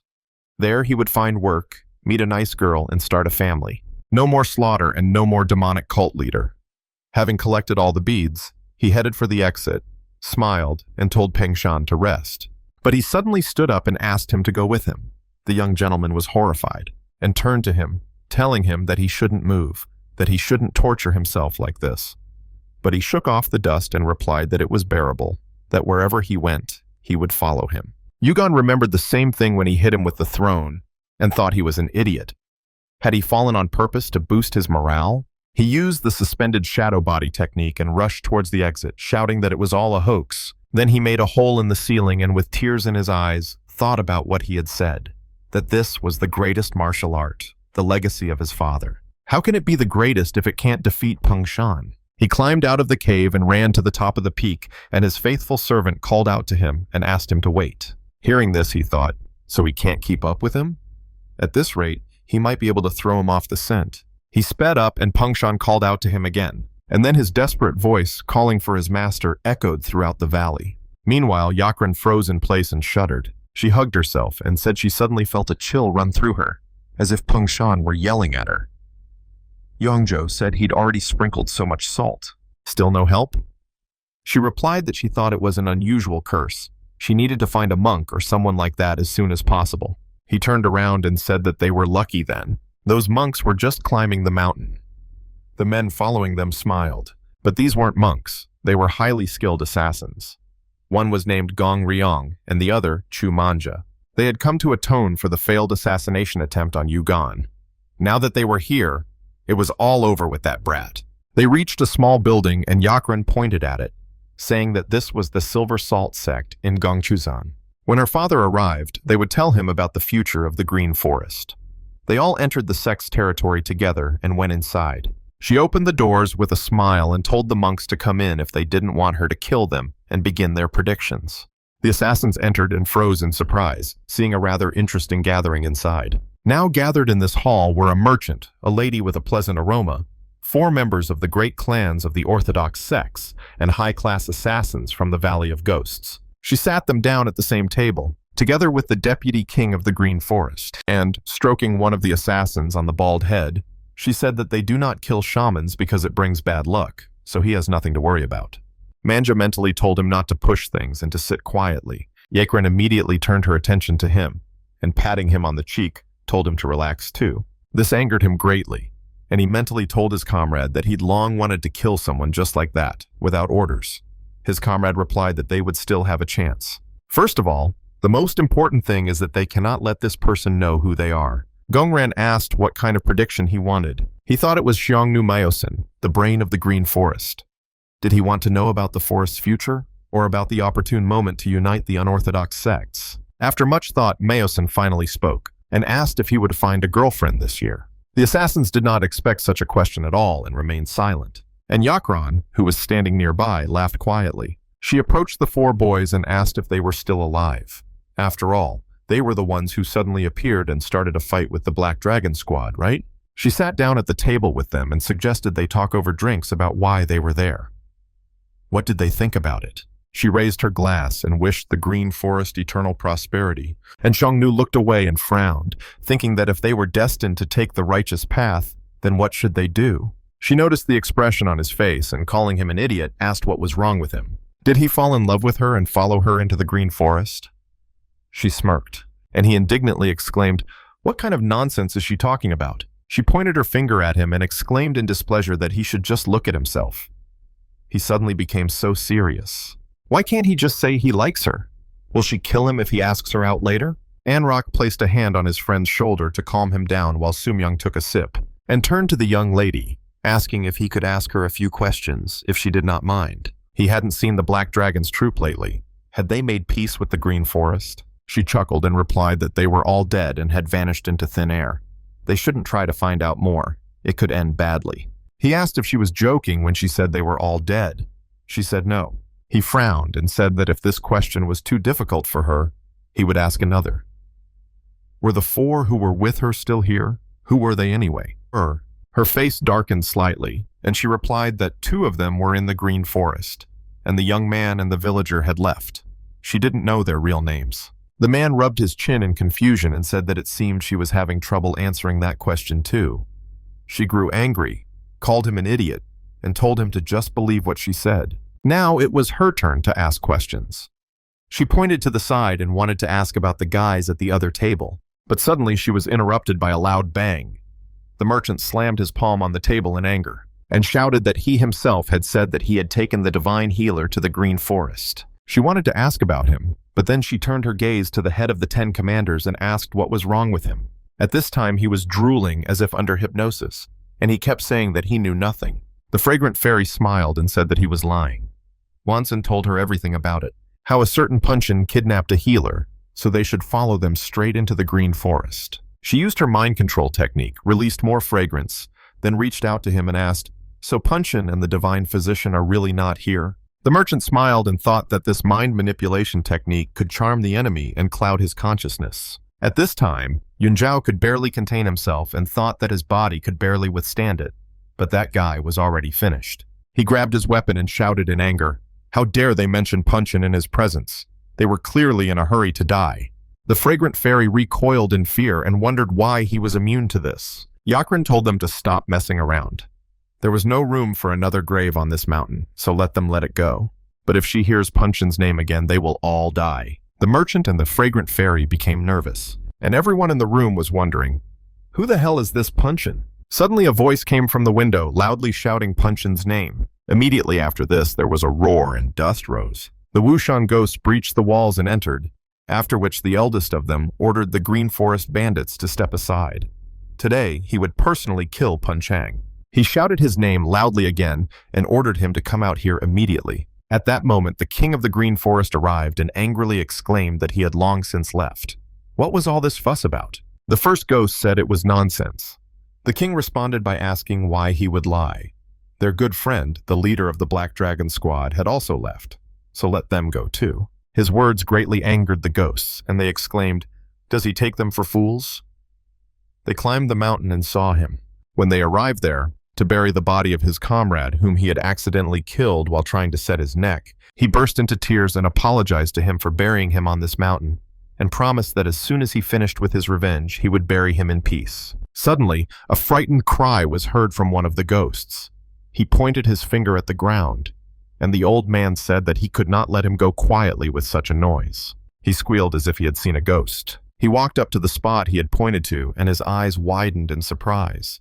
There was a corpse lying in the pit. Remembering this, he told the king of the Green Forest about his discovery, and said that this was the body of the leader of the Black Dragon squad, killed by Punchin. Everyone present became nervous and thought, so the destruction of their squad really happened, and this was done by the same Punchin who kidnapped the divine physician? Is he really that powerful? Gunran turned to his comrade in his thoughts and said that it seemed Yugon had left the Green Forest. Manjun nodded and suggested that he leave quietly. But suddenly Yakran turned around, calling Punchin, and asked him to come quickly, saying that they were all here. One of the ghosts became enraged and exclaimed, "So he was hiding here all this time?" He and his comrade took off and flew past Yakran in horizontal flight, and she screamed loudly in fear and asked her father why they had suddenly become so strange. He told her to remain still and explained that it was explosive chi. She unleashes her energy, tearing through flesh and blood. Once activated, this art is unstoppable. She asked in surprise, "Really?" She was just joking about Punchin being here. After her words, one of the ghosts looked at her in shock, and then there was a powerful explosion that pierced the roof of the building. A shining child watching smoke coming from a building. I thought he checked to see if the young cult leader was there, but there was only a bunch of idiots there. He went on searching and exclaimed, where the hell had he disappeared to? Meanwhile, the master and his disciple, dressed in white, arrived at a secret location on Spider Peak. Seeing only devastation inside, a young man named Chu Yanjin, a disciple of the 7 heavenly masters, looked at the master and wanted to say something, but he was interrupted. One of the 7 celestial masters, Manhwa Shingan, said that it looked like someone had been here. He dared to touch something he shouldn't have. How dare he steal the inheritance of a divine master? The young man was in complete shock, looking at everything that was happening here. It took them, the 7 heavenly masters, 3 years to find this place. He thought that no one would be able to find him, but he was wrong. He vowed that after the battle on the mountain peaks, such a thing would never happen again. At that time, all 7 heavenly masters believed that the divine master would force the heavenly demon Azura to kneel. After all, even if the heavenly demon Azura was strong, Tebek Mugyul was a divine genius. It seemed that everything in this world existed to serve the divine master. But when he lost the battle to the heavenly demon, it left him in shock. Why did the divine master lose? Why didn't he use his strongest martial arts? There was only one answer. It was because of his pride. If he had used his most powerful martial art from the start, the result would have been different. He turned to his student and told him to believe in himself, but not to be arrogant. Yang Jin replied that he would remember this, and his master pointed out that they had also taken the beads. If they were so skilled, he most likely knew who it might have been, the traceless thieves of Buchagek. Only they could break through such a formation and take the treasure. His student asked if this could be the work of the Green Forest. He replied that no one in the Green Forest was capable of working with such a complex formation. But most of all, he needed to save his life immediately. Yanjin didn't understand what he meant, and he headed for the exit, saying he'd tell him the details later. First, they needed to catch these thieves. His student looked around one last time, and then followed him and replied that he understood everything. Meanwhile, the Green Forest base was destroyed. But this did not upset the king of the forest at all, and he sat down on a chair, saying that it was so peaceful here. Everyone else thought it was peaceful here? He must have gone crazy because he's sitting there without a roof. The elder smiled and said they had avoided great disaster with little sacrifice. Now, the future of the Green Forest looks bright. The king replied that this was precisely what it meant, avoiding great disaster with a small sacrifice. He would be at peace for the rest of his days. They only needed to restore the ruined estate. Yeomjo thought about this and asked with concern, wasn't the Green Forest similarly destroyed 20 years ago? They were silent, their faces darkening. Only Yakran didn't understand what they were talking about. Yeomjo, horrified, began biting his nails and nervously remarked that the events had been exactly the same as back then. The young lady grew angry and exclaimed, "What on earth happened 20 years ago?" Her father replied that he was talking about the time when Divine Master Baek Mugyul broke in. She was very surprised and asked, "Is this the same master who cornered the demonic cult?" The elder said that he definitely looked like Yugon. It was here, on this mountain, that the Divine Master began to forge his reputation. The king replied that he remembered how he had broken through into the Green Forest alone. At first they were on the winning side and drove him into a corner. There was one last blow left, and soon Baek Mugyul was struck by a poisoned arrow and fell from a steep cliff. They thought they had finished off this impudent upstart, but he survived, and then burned the Green Forest for his revenge. Yakran noticed some similarities in their stories and grabbed her head, exclaiming that Yugon had also been poisoned and cured. This can't be. Is he some kind of reincarnation of the Divine Master? Chuzan said it would not be an exaggeration to think so. Yakran immediately grabbed him by the clothes and exclaimed that it was just a meaningless comet, and her father got angry and shouted, "Why doesn't she just leave him alone?" She cursed loudly and returned to her seat. And her father thoughtfully said that there is a difference between Yugon and the Divine Master. The punitive power of the Green Forest. The Green Forest was destroyed by the punitive force organized by the Divine Master, and was restored only after his death. With great difficulty, he managed to revive the Green Forest, making this place stronger than ever. The elder said that Yugon needed the punitive power of the Green Forest because he had Punchin. The king lost his temper and slammed his palm on the table in anger, exclaiming that Baek Mugyul came first, and now Yugon. Why does everyone start with them? He slapped Yunzhao in the face and yelled that it was all his fault. And then poor Yunzhao received another blow from the young lady. When he saw Chuzan swinging his hand at him, he got angry and exclaimed, "How dare he?" He attacked him with his fists, and at that moment the doors to the council hall swung open, and Yakran exclaimed that this idiot scared her. The man, horrified, showed them the scroll and said it was the Green Forest's punitive force. Juxi and Donjonki had been wiped off the face of the earth. What they heard shocked everyone present. The elder clutched his head, saying that the past had come back to haunt them. Myosine turned to the king and said excitedly that this was most likely not the work of Zhu Gong and his servant. If anyone had a grudge against them lately, it was the divine physician. Memories of past events flashed through the king's mind, and he said nervously that it would not take him long to realize that they were lying. He shouldn't have used poison. There was silence in the room for a few seconds, after which Yakran stood up and said that it seemed there was no other way out. Her father asked her if she had any ideas what to do. She confidently replied that to avoid the rain, they should take shelter under an umbrella. They would go to Do Yugan. After all, they had already sworn allegiance to him and proclaimed him. They had ample pretexts to find him again. Her father clenched his fist and thought that he had finally gotten rid of them, and now he would have to look for them himself. He swore loudly in anger and slammed his fist on the table, shattering it into several pieces, after which he headed towards the exit. Yunzhao watched him go and asked the young lady where the king was heading. She responded by telling him to get up.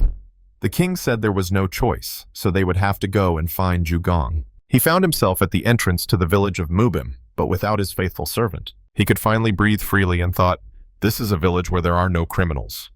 Not a bad start, right? He walked through the streets with a smile and looked at a couple of coins in his hand, thinking that parting with Punchin would only bring benefits, even if only monetary ones. He still has the jade beads, but he has no plans to sell them just yet. Because of that idiot, he had to hunt wild animals for a month to escape. But now he can finally eat normally. He walked into a small diner and a man immediately greeted him. The young gentleman showed him a couple of coins and asked what he could order for that amount. He replied that this money would be enough for 3 local dumplings and a bowl of some young noodles. He replied that he'd just have some noodles then, but the man smiled, pointed in the other direction, and said it was lunchtime and there were no free tables, so he'd have to sit next to someone. Was that okay with him?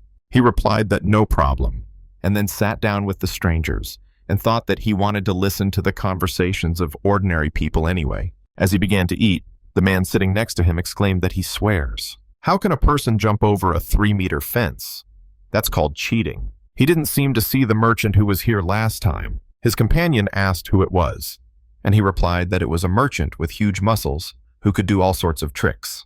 But then he took out his sword and just hit himself. What was even more surprising was that the sword broke where he struck himself. Yugon wondered if he was immortal. Then he was definitely on Punchang's level. The man said the story was just beginning. The 9-year-old boy followed his example and hit himself in the same way. His companion exclaimed that it was so terrible, but the man smiled and told him not to rush. Would he tell this story if it ended in tragedy? The knife was designed to break on contact, so the child was not harmed and the merchant escaped. The young master smiled and thought he now understood why this place was called a village without criminals. This village knew nothing of the martial arts of the Murim world. At that moment, the man decided to tell his friend about the guy who runs on the rocks, as if on level ground. His words made Yugon choke and start coughing, and the man patted him on the back and told him to be careful. Another man noticed him and said he didn't remember him here. Was he traveling? Yugon confirmed his words, and the man said that he came just in time. There's a festival in the square tomorrow. He asked if anything good had happened in the village. The second man confirmed his words and said that it was the village guard's birthday, so everyone would be able to eat and drink to their heart's content for 3 whole days. His friend added that no one would go hungry during these 3 days, and he himself said that he was not going to eat in the morning. After listening to them, Yugon thought Hainandao was a nice place, but Mubim village was quite nice. It was a peaceful place where people lived without worries and looked to the future with hope. He should sell beads to help the villagers. He thanked them for the conversation and asked where the square was. Sometime later, in the settlement near the village of Murim, in the very center, was the residence of the leader of the 9 Dragons sect. He was sleeping peacefully next to his beloved, but suddenly he heard a voice in his sleep that asked, "Are you awake?" He needs to wake up. The cult leader thought it must be a dream. As the leader of the 9 Dragons sect, how could he allow an outsider to intrude? It had been a long time since anyone had spoken to him so familiarly. Suddenly a voice asked if he was laughing at him. After that, someone's huge sword pierced his leg, and he immediately opened his eyes wide, gritting his teeth in pain. Punchin said 2 warnings were enough. The sect leader exclaimed, "Who is he?" After that, he swung his hand to hit him, but his body immediately disappeared into thin air. And he asked, was he really being attacked? Punchin reappeared next to him and plunged his sword into his other leg, saying that he had asked for it. The man screamed loudly in pain, and the other said he wasn't allowed to ask questions, but he would. If he asked another question, he would gouge out his eyes. The sect leader thought that there were only 2 people in the settlement who could target him: the leader of the Shining Star sect and the leader of the Divine Moon sect. The Divine Moon sect had a long-standing grudge against him. They must have sent an assassin. He asked how much the Divine Moon sect leader paid him. Punchin got angry and asked with a gloomy expression, "Was that a question?" The man became agitated and said he could pay him 3 times as much. Punchin reached his hand towards his face and said that he had asked a question, and the man, seeing the tips of his fingers near his eyes, screamed in fear and asked for forgiveness, if only he would not gouge out his eyes. At that moment, his beloved woke up. She sleepily rubbed her eyes and asked if he had had a nightmare. Seeing what was happening here, she was stunned for a second, and then screamed loudly. Punchin immediately hit her on the head, breaking her neck, and ordered her to shut up. Seeing this, the sect leader called his beloved with tears in his eyes, after which he began to mourn her, saying that she was the meaning of his life. Punchin said that crying over a woman was so pathetic. He didn't even deserve to have his eye gouged out. He ordered the woman to turn to face him, and she did so. And her husband, seeing that she was still alive, screamed loudly in horror. After this, Punchin exclaimed that he should have jumped out of bed the moment he called him the first time. If he had, his legs and the woman would have been fine. It was all his fault. The sect leader wanted to object that he was just sleeping, but out of fear he fell on his knees before him and said that it was all his fault. Whatever he wanted, just let him say it. Punchin turned his gaze to the door and said that it was better for all three of them to hear it at once than one by one. He allowed them to enter, and two men appeared in the room, which the sect leader immediately recognized. These were two leaders of other sects, but they had already been beaten. Punchin ordered them all to sit down, after which they knelt down next to the leader of the Nine Dragons sect, and he crossed his arms over his chest, and said that the reason he had gathered them all was to find one person. The leader of Shining Star raised his hand and asked, "Who is this? Should they kill him?" The others flinched and became nervous, and Punchin asked, "Did he ask a question?" The man immediately apologized and asked not to touch his eyes, but instead he hit him and threw him back several meters. And then, in a rage, he said that even licking his heels would be an honor for them. If they said anything like that again, he would kill them and find someone else. The other sect leaders bowed their heads and replied that they understood. Then he said that they should consider themselves lucky. Time is short. He was looking for his master, but he couldn't catch up with him then. The trio wondered who his master was. Why had he abandoned his bodyguard, and how could they find someone even he couldn't find? Despite these thoughts, they replied that they understood everything.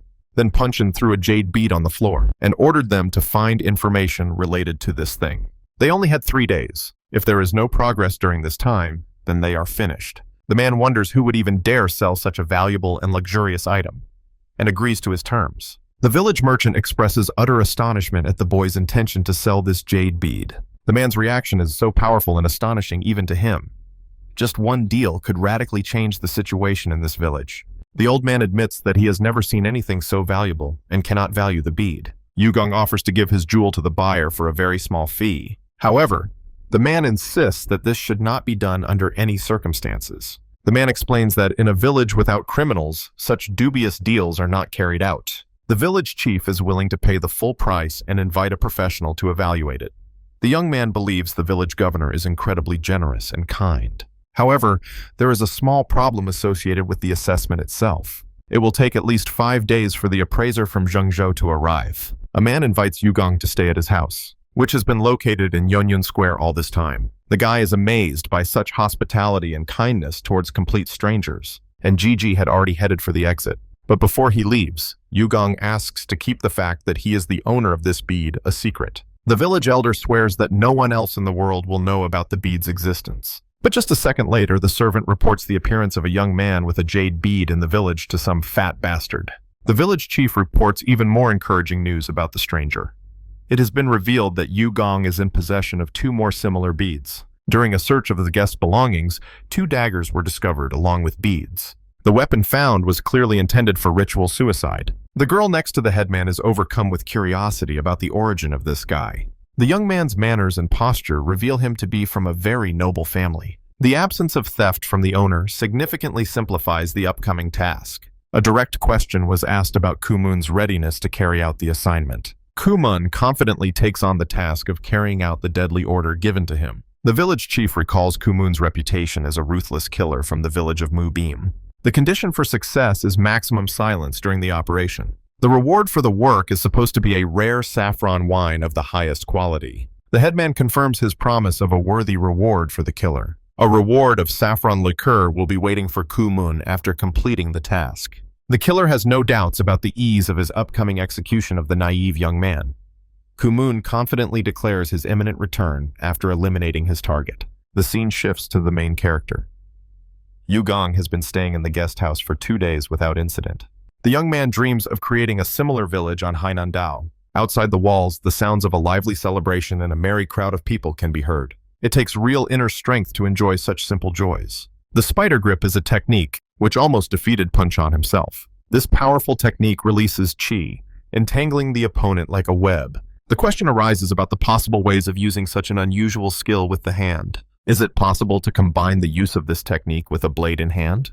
And the guy trains by throwing blades in meditation. The distance to the opposite wall is approximately 6 meters. It seems completely impossible to reach anything from such a distance. But is the spider's grip capable of changing the familiar laws of reality? The web easily reaches the blade. Joy fills Yugon after successfully performing the move. Having become too engrossed in his training, the boy did not feel people approaching. And hearing a knock on the door, he invites someone to come in. The maid politely inquires about the quality of the young master's night's rest. Yugong recognizes the same maid who came to him yesterday. The girl explains that the chairman personally sent her to take care of the guest. The guy reacts ironically to this unusual concern for his comfort.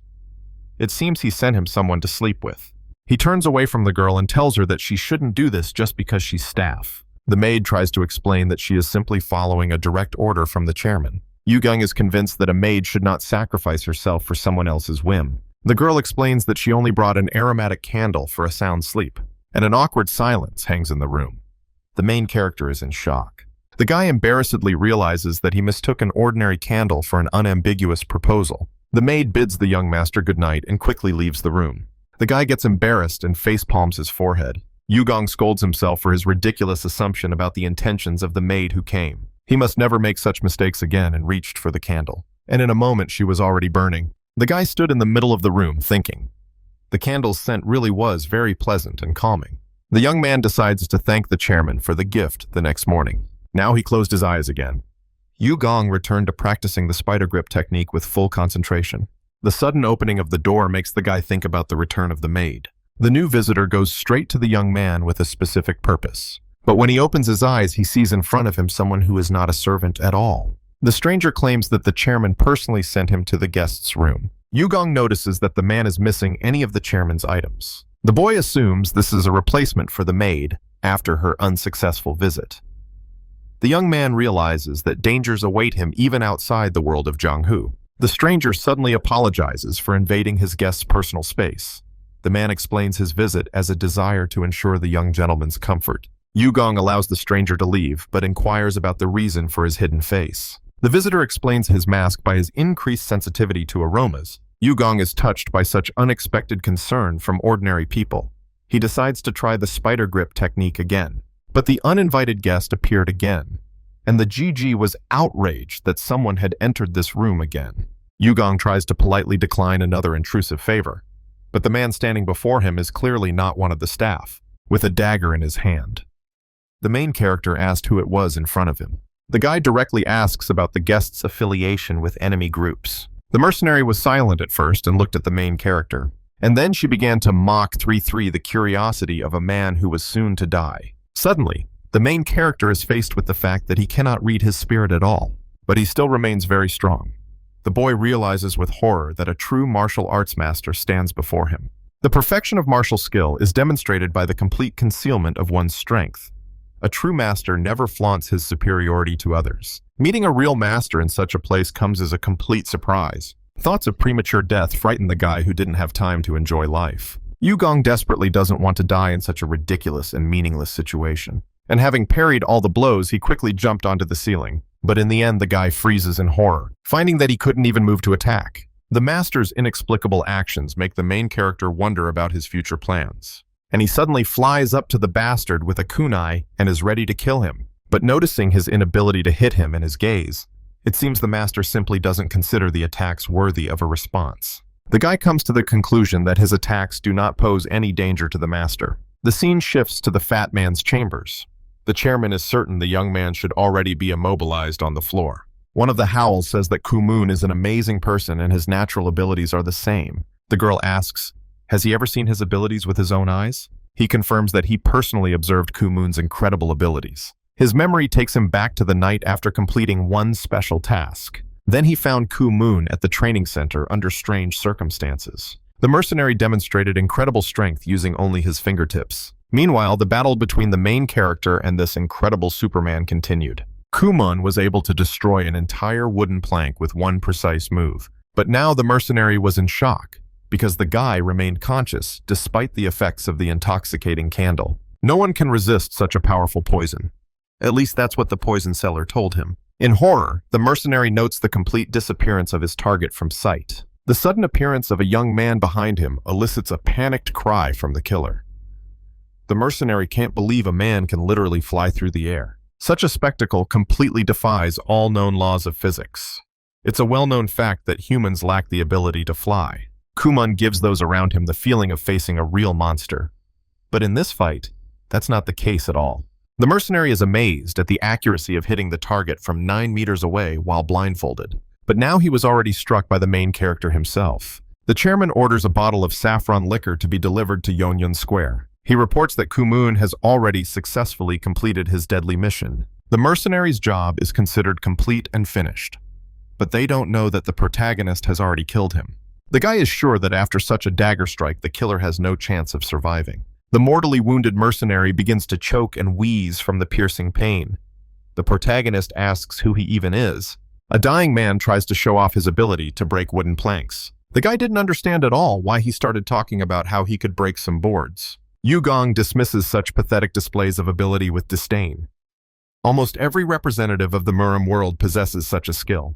The guy begins to realize the true motives behind the attack on his person. It turns out the mercenary was an ordinary criminal who wanted to get hold of the beads. Yugong remembers that he left all his beads with the village chairman. The young man realizes the imminent danger to the chairman's life and flies out of the estate. The chairman is already celebrating success and asks someone to make a toast with a glass in hand, and he himself laughed and anticipated the possession of the beads. When suddenly, finally, some figure from the shadows calls out to the chairman. He greets the returning Kumun and asks about the fate of the boy with the beads. But it was not Kumun, but the main character, who asked in surprise about the young man who brought the beads.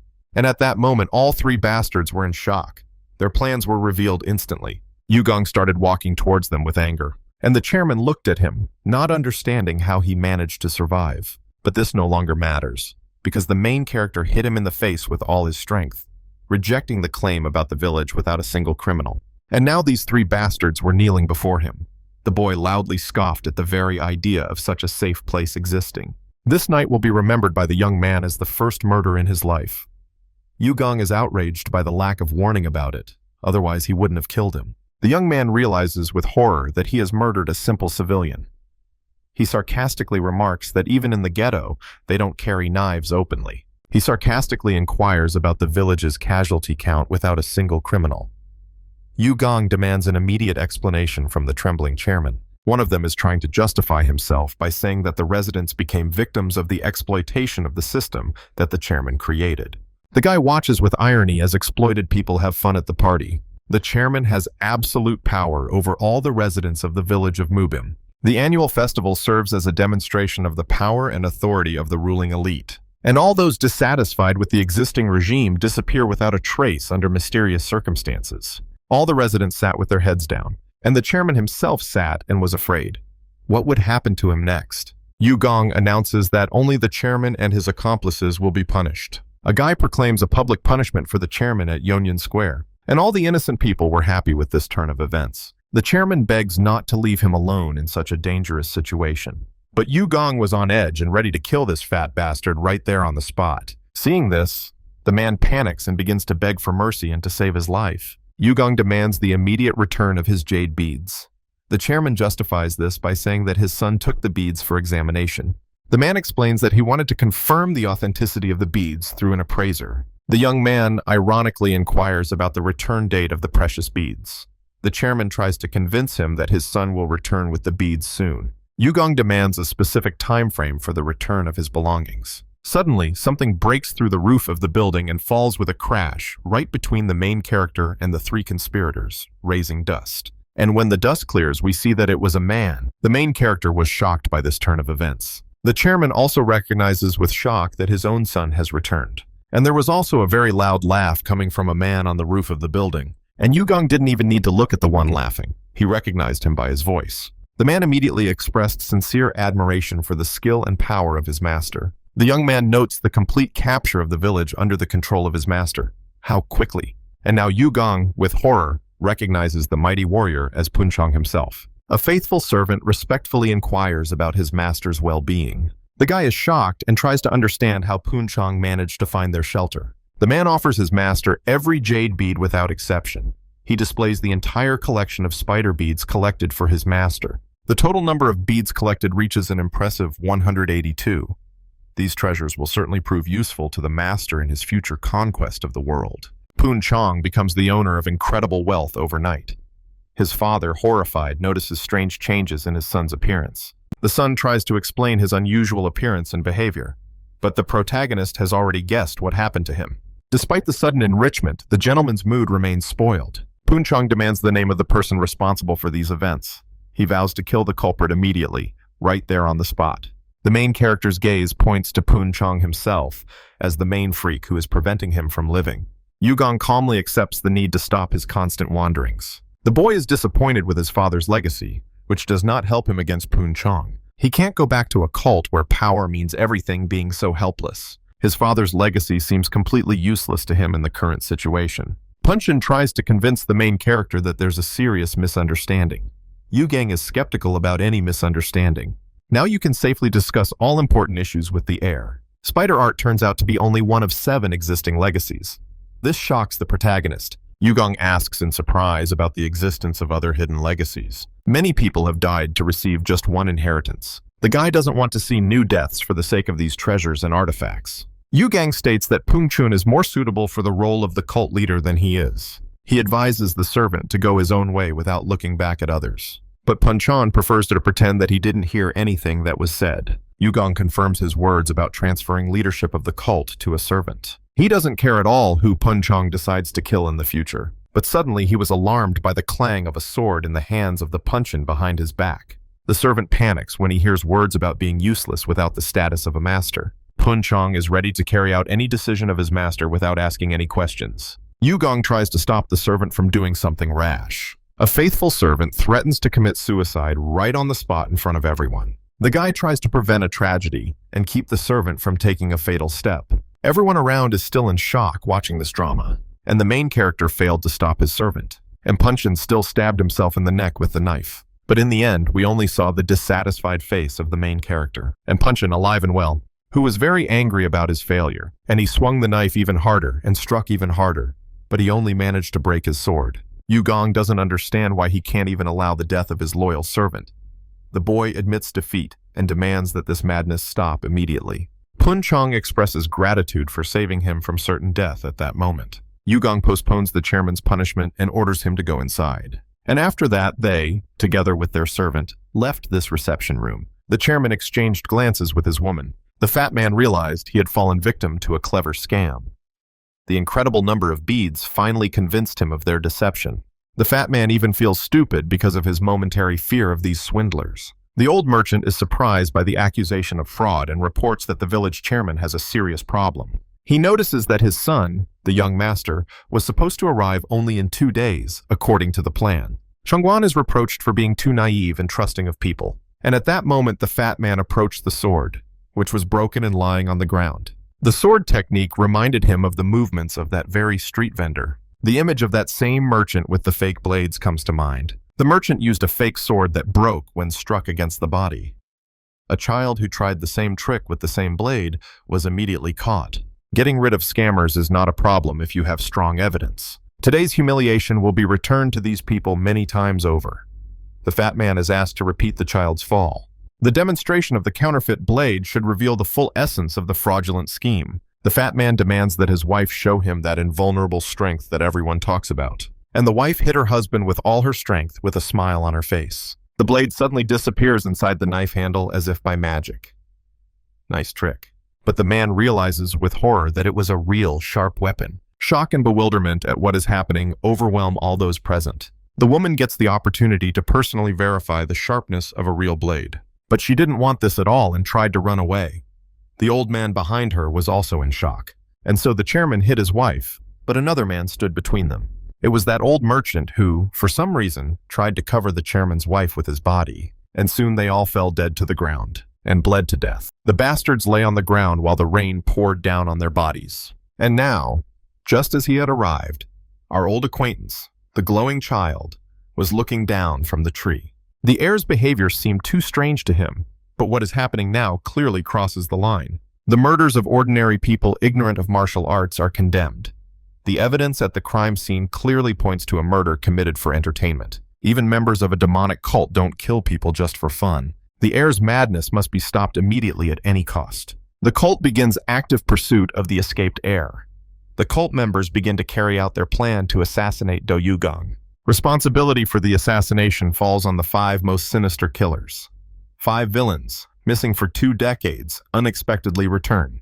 The 5 villains possess an invincible reputation and supreme fighting prowess. The heir should have left the Zhonghu world much earlier than now. The path of both heroes is now approaching its natural and sad conclusion. Meanwhile, the only living person left on that estate was the disfigured son. The son desperately begs his parents not to die in this terrible place. He cannot understand how such a tragedy could happen before his eyes. Some time ago, he was in Zhengzhou to have his beads appraised. That's when he met Punchin. The son was outraged by the intrusion of strangers during an important examination. But then a Punchin grabbed him by the hair, and he was interested in the guy's origins and motives. Shock and bewilderment overwhelmed the guy more and more with each passing second. And this is what it led him to in the end. The son turned in rage towards the sword that was in his mother's body. He remembered this mysterious man with an unusually dark aura.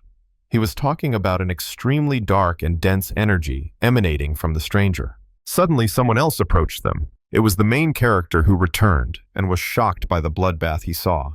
And in the midst of all this, he saw the chairman's disfigured son. The gaze falls on numerous bodies scattered throughout the room, and the main character immediately turned around and blamed Punchan for the deaths of innocent civilians. Punchan pleads guilty to inaction during the commission of the murders. The son finds such hypocritical justifications from the servant completely unacceptable.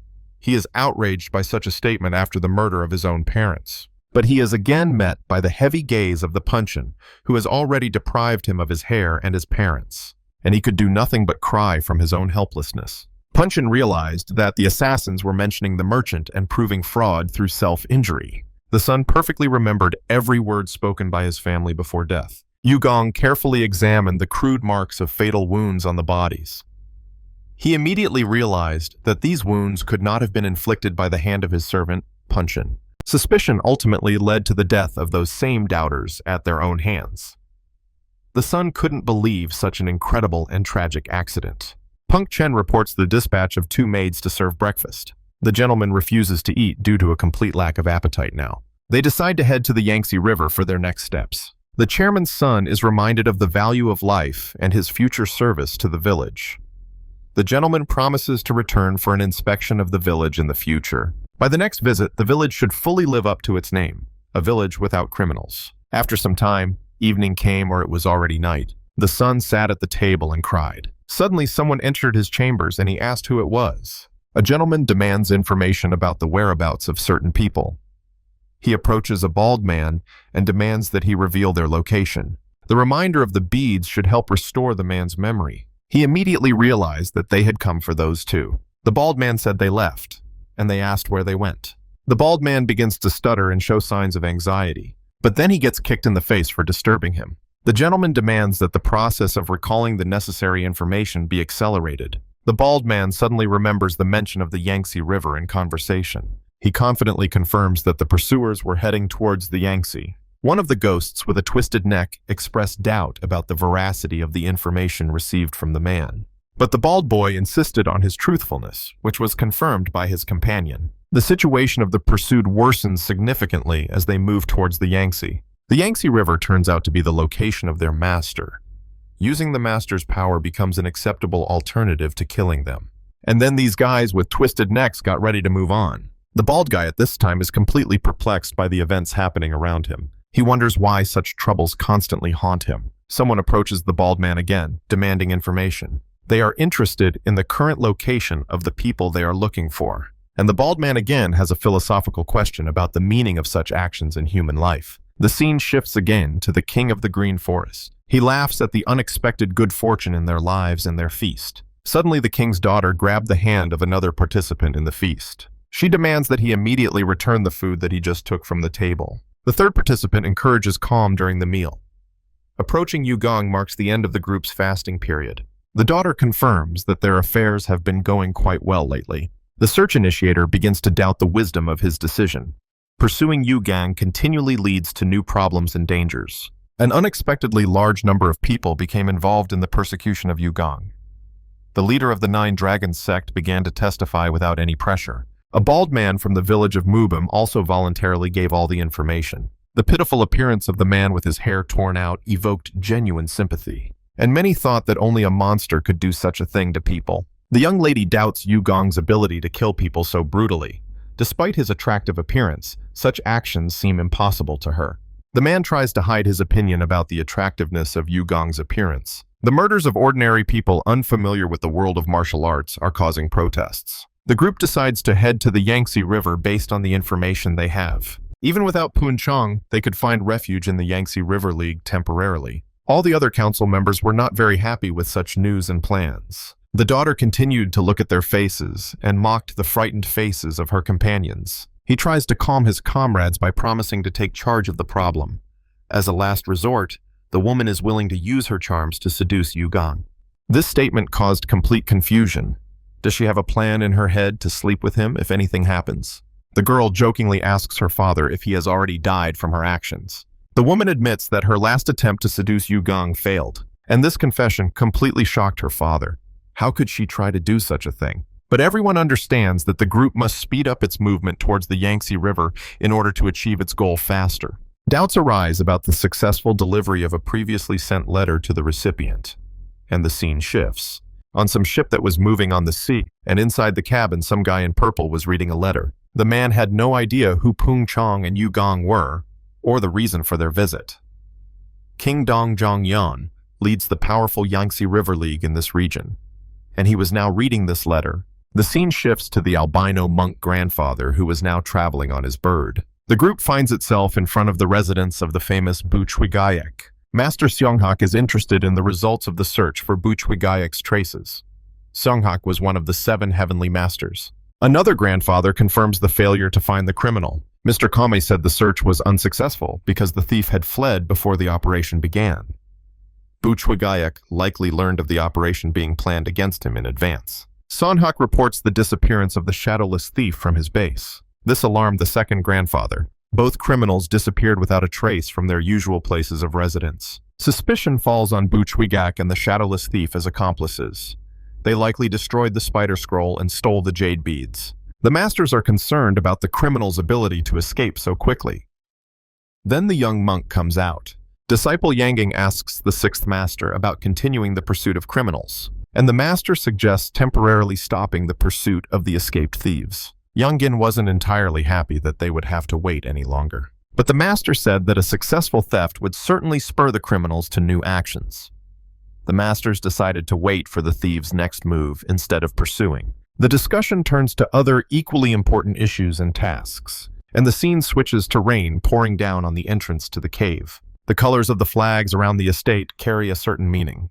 Bu was sitting near the cave the whole time. The daughter warns her father that the 7 heavenly masters are approaching them. Buchwigayek expresses complete bewilderment as to how he became the master's target. The father tenderly addresses his beloved daughter Huayang with heartfelt apologies. Confrontation occurs when someone discovers their hiding place in this place, and will attack the thief with magical purple powers. Buchwigayek is directly accused of stealing those very same jade beads. And on top of that, 3 aura shots to the body. He miraculously managed to repel them. The thief explains that he recently arrived in Xi'an and did not touch the master's property. His interlocutor, the shadowless thief, expresses doubt about the veracity of Buchwigayek's words about the theft. Bu claims he's never heard of beads before. The situation leaves the thief feeling completely frustrated and annoyed. Then the thief took a bottle out of his pocket, and she instantly grew in his hands. The main question concerns the real thief who stole the beads from the masters. They were the prime suspects, but without cause. Buchwigayek suggests going and voluntarily surrendering to the 7 masters. The shadowless thief asks about the meaning of confessing to a crime they did not commit. His accomplice suggests finding the real criminals and catching them themselves. They can hand over the real culprits to the hands of the 7 heavenly masters. The shadowless thief immediately grabbed the bottle of drink, and he agreed that it was impossible to hide from the masters here forever. He decides to go and catch the real bead thieves now. The scene switches to the seaport of Hubei. There, in the apartment, Chong allegedly treated the main character, who asked him to stop. He would always be on his servant's side anyway. But Punchin only expressed sincere admiration for his master's martial arts prowess. He never thought he'd have to use the burning shadow technique. The burning shadow is a mark of blood and qi on a person's body. Once applied, the mark can be tracked from 1,000 miles away. The process of applying the mark takes only one moment in time. A second can feel like an eternity in certain tense moments. The guy screamed.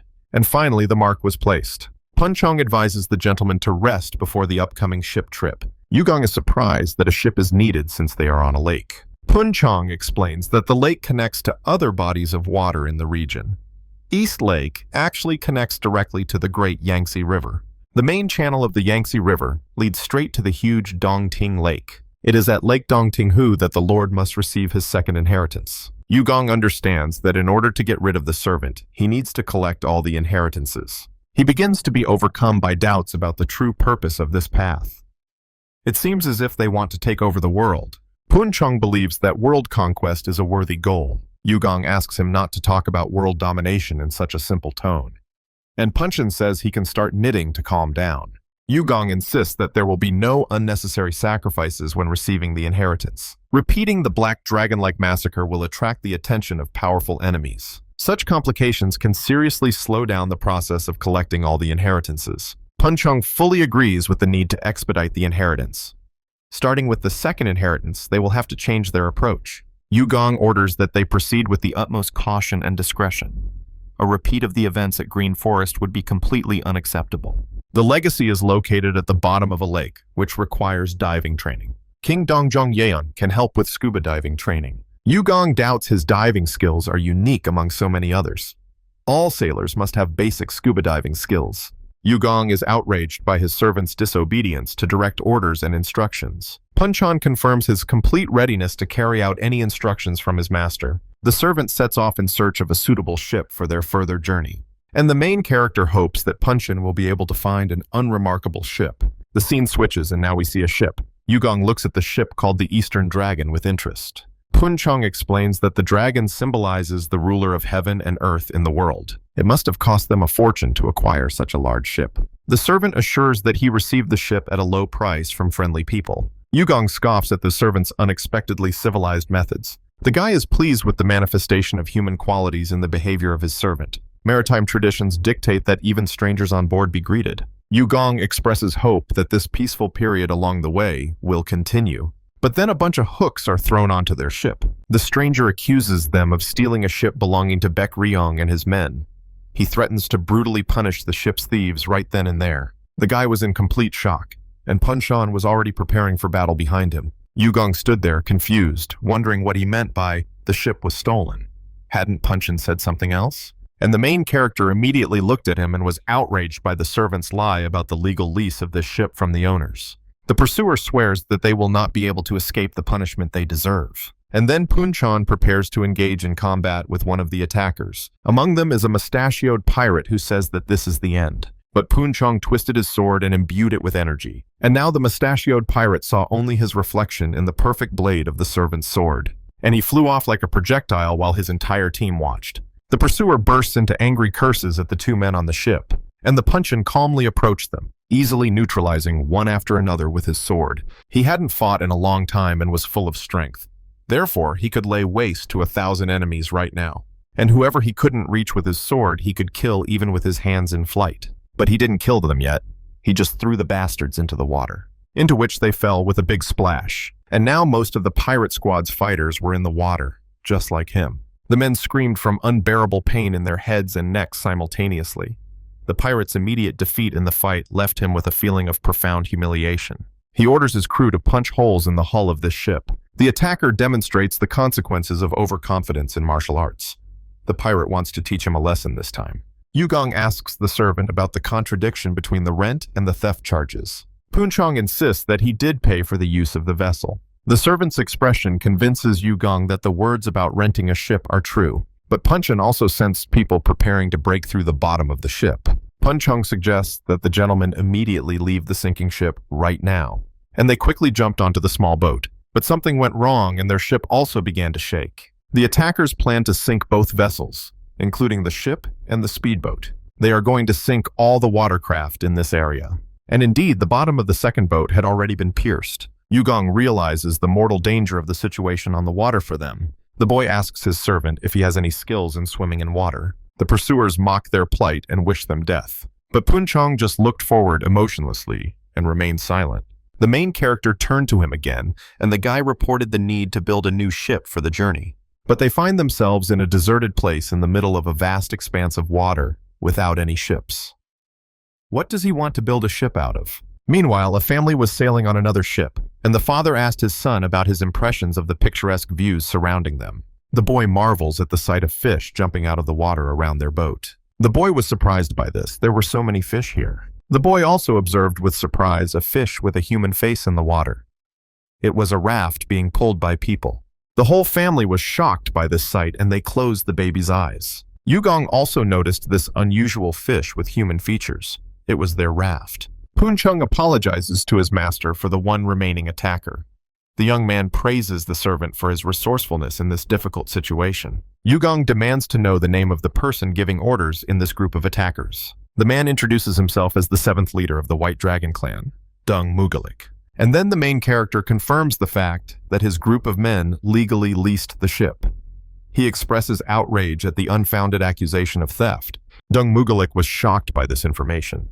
His face reflected maximum shock. The clan leader checks with the subordinate about the receipt of rent payments. The subordinate confirms receipt of money from Poonchong for the rent of the ship. Yugong is convinced of the servant's honesty and realizes there has been a misunderstanding. The clan leader is angry with the subordinate for concealing payment information. The subordinate justifies himself by saying that he received only 1 coin for renting the ship. Deng Muglik is outraged by the ridiculous amount of rent for the ship. Gigi was also outraged, and Poonchong believes that they should be grateful for any payment received. Yugong orders the servant to stop this useless talk immediately. The boy accuses the servant of enjoying humiliating weak people. The servant admits his serious mistake in this conflict situation. The pirate bitterly repeats Yugong's words about the weakness of his organization. Deng Mugalik expresses anger at the humiliating situation. How much longer do they have to swim anyway? Why are they frozen?